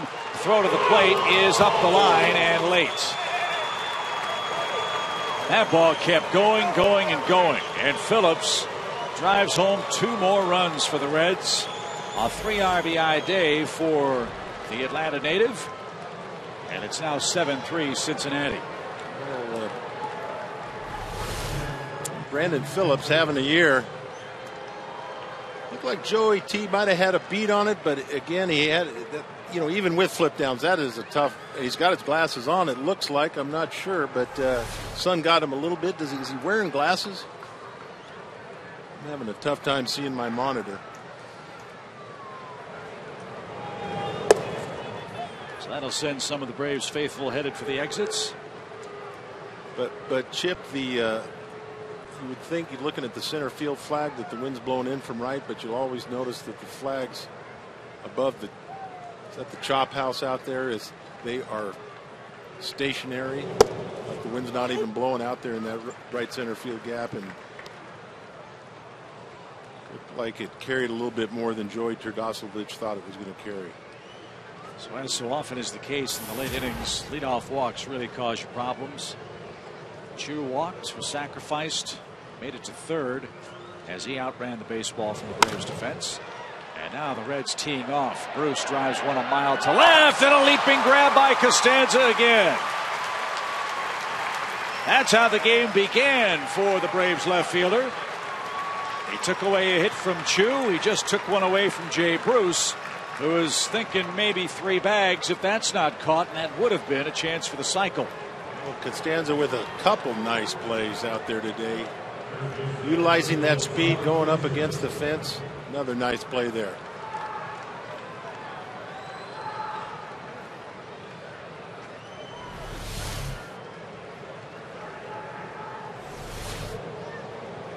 So Phillips on that play tagged up and moved to third base. And Todd Frazier is the hitter.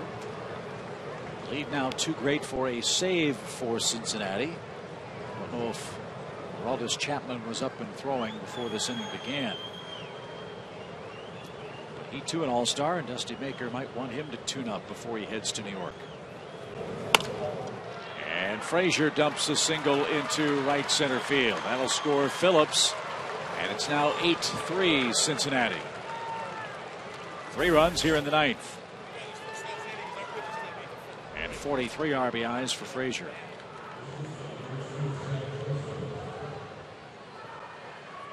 Well, are you going to hold me to that question you asked me, Chip, about who I would have? Well, it's just a fascinating debate. No, it is. Nobody's ever going to. Well, Joe DiMaggio won it, right? Right. He won by 40 points. He had 291 points, 15 first place votes. Ted Williams 254 points and 8 first place votes. Thornton Lee, who pitched for the White Sox, also had a first place vote after a 22-win season. Well, so it's unlikely, it's not impossible, unlikely that anybody's going to hit in 56 straight games again. And George Brett and Tony Gwynn have come close to hitting 400. Yeah, but I think I got to add the 400 thing again to another record. I don't think anyone's going to hit it. No. Guys are striking out too much. Pitching is you're facing 4 guys a night. That's a big difference between the old days. Those guys were great hitters. I don't want to take anything away from them.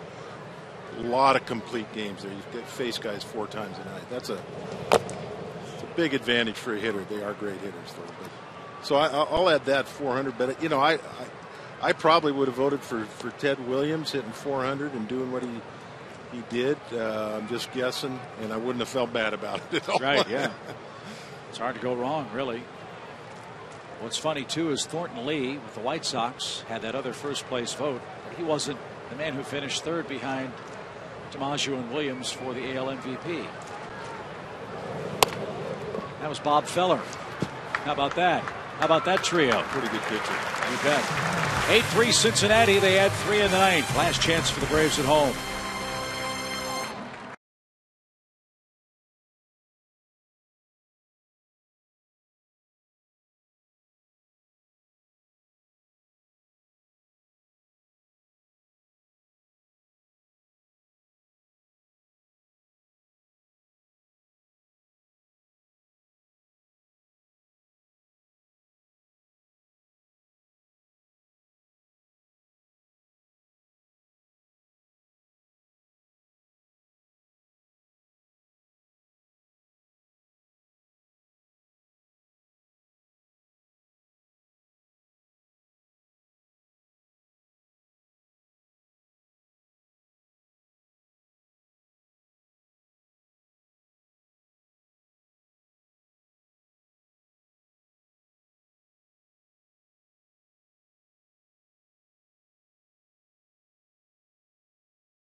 Atlanta. Braves hoping for a big ninth inning rally.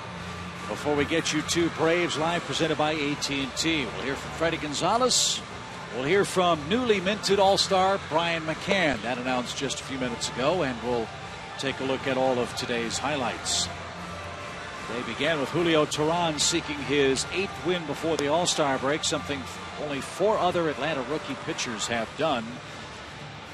But Cincinnati spoiled the party with 4 runs in the 3rd, another in the 5th, and they added 3 in the 9th to extend their lead. And it will be All-Star Aroldis Chapman who will come in and try to tune up for the Reds. Paul Janisch grabs a bat. He'll hit first as the Braves are down 5 runs now.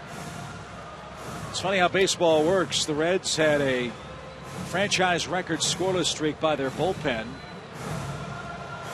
It was at 33 2/3 innings when their ace closer came in and gave up a run in the 9th inning 2 nights ago. That was an RBI hit by Freddie Freeman. He retired Brian McCann, who was thinking hit a home run to tie it. But Chapman sealed the deal in a 4-2 Reds victory. And now he'll tune up against Janisch, who starts the Atlanta ninth.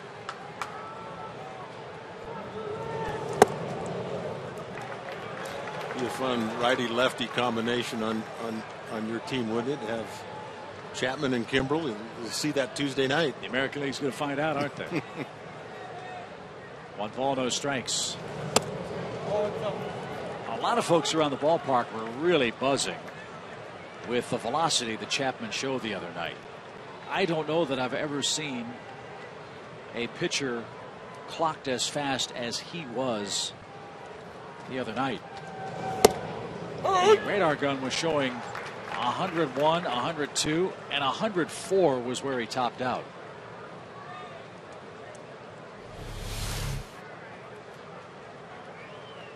As you see our Sherwin-Williams pitch tracks, that one grazed a corner.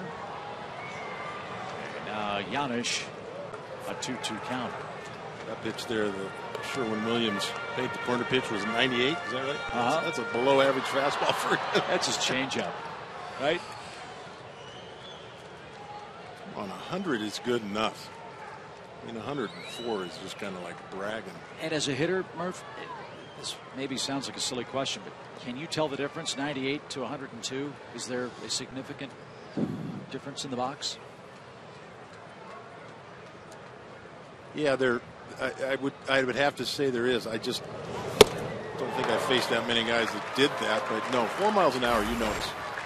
You also notice 101. That's what Janisch struck out on, as Chapman has the first out in the 9th inning. And Tom, that's going to be a formidable 1-2 punch in whatever order Bruce Bochy uses, Chapman and Kimbrel for the National League. Yeah, it doesn't really matter. You go 98 to 104, and that was a topic of conversation in the dugout with Freddie Gonzalez a couple of days ago. And a reporter asked him skeptically, don't you think maybe the in-house radar gun was wrong and he wasn't really throwing 104 and maybe it was a couple miles an hour fast? And Freddie looked at him and said, what, 102 isn't fast? Right. And we talked earlier in the series, all of us in life sometimes have short memories. Remember, the Reds wanted to make this guy a starter at the beginning of the year. They had Jonathan Broxton, the Georgia native, whom they acquired in a deadline deal last year, ready to close, but he got hurt. And I can't think of a more valuable weapon in the National League, with all the left-handed thumpers teams have off the bench, than a guy like Aroldis Chapman to come in and take away that left-hand hitting option for Reds opponents.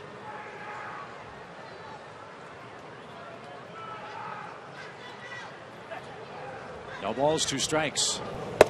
And Costanza out on 103. Yeah, that's showing off there.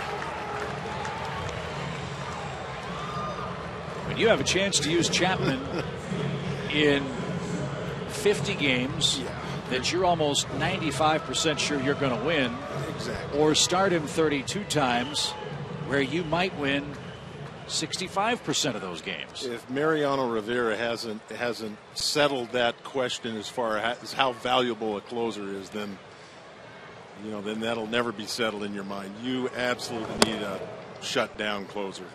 Tom? A couple nights ago, Tyler Pasternak was ready to pinch hit against Chapman. And as he stood in the corner of the dugout next to Freddie Gonzalez, it's quite common to get a quick scouting report on that guy. Pasternak, with a wry smile, leaned over to Freddie and said, "This is a soft sinker slider type guy, right?" The manager didn't think it was that funny. Yeah. There's a drive by Simmons. That's deep left center. Robinson going back. That ball's gone.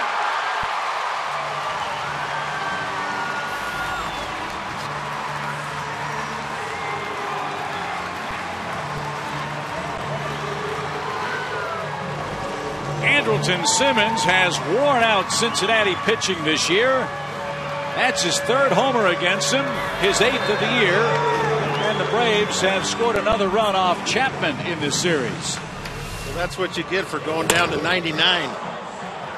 But Andrelton Simmons attacks that high fastball like very few young pitchers do, young hitters do. That's what he does, Aroldis. He hits that high fastball. You better bring it up to 104 if you're going to try and throw that there. First pitch popped up right side by Johnson. Votto checks his positioning and makes the play. And that's going to end the ball game at the 5 o'clock hour. Braves and Reds split the 4-game series. Cincinnati wins today by a final of 8-4. We're back to Turner Field after this.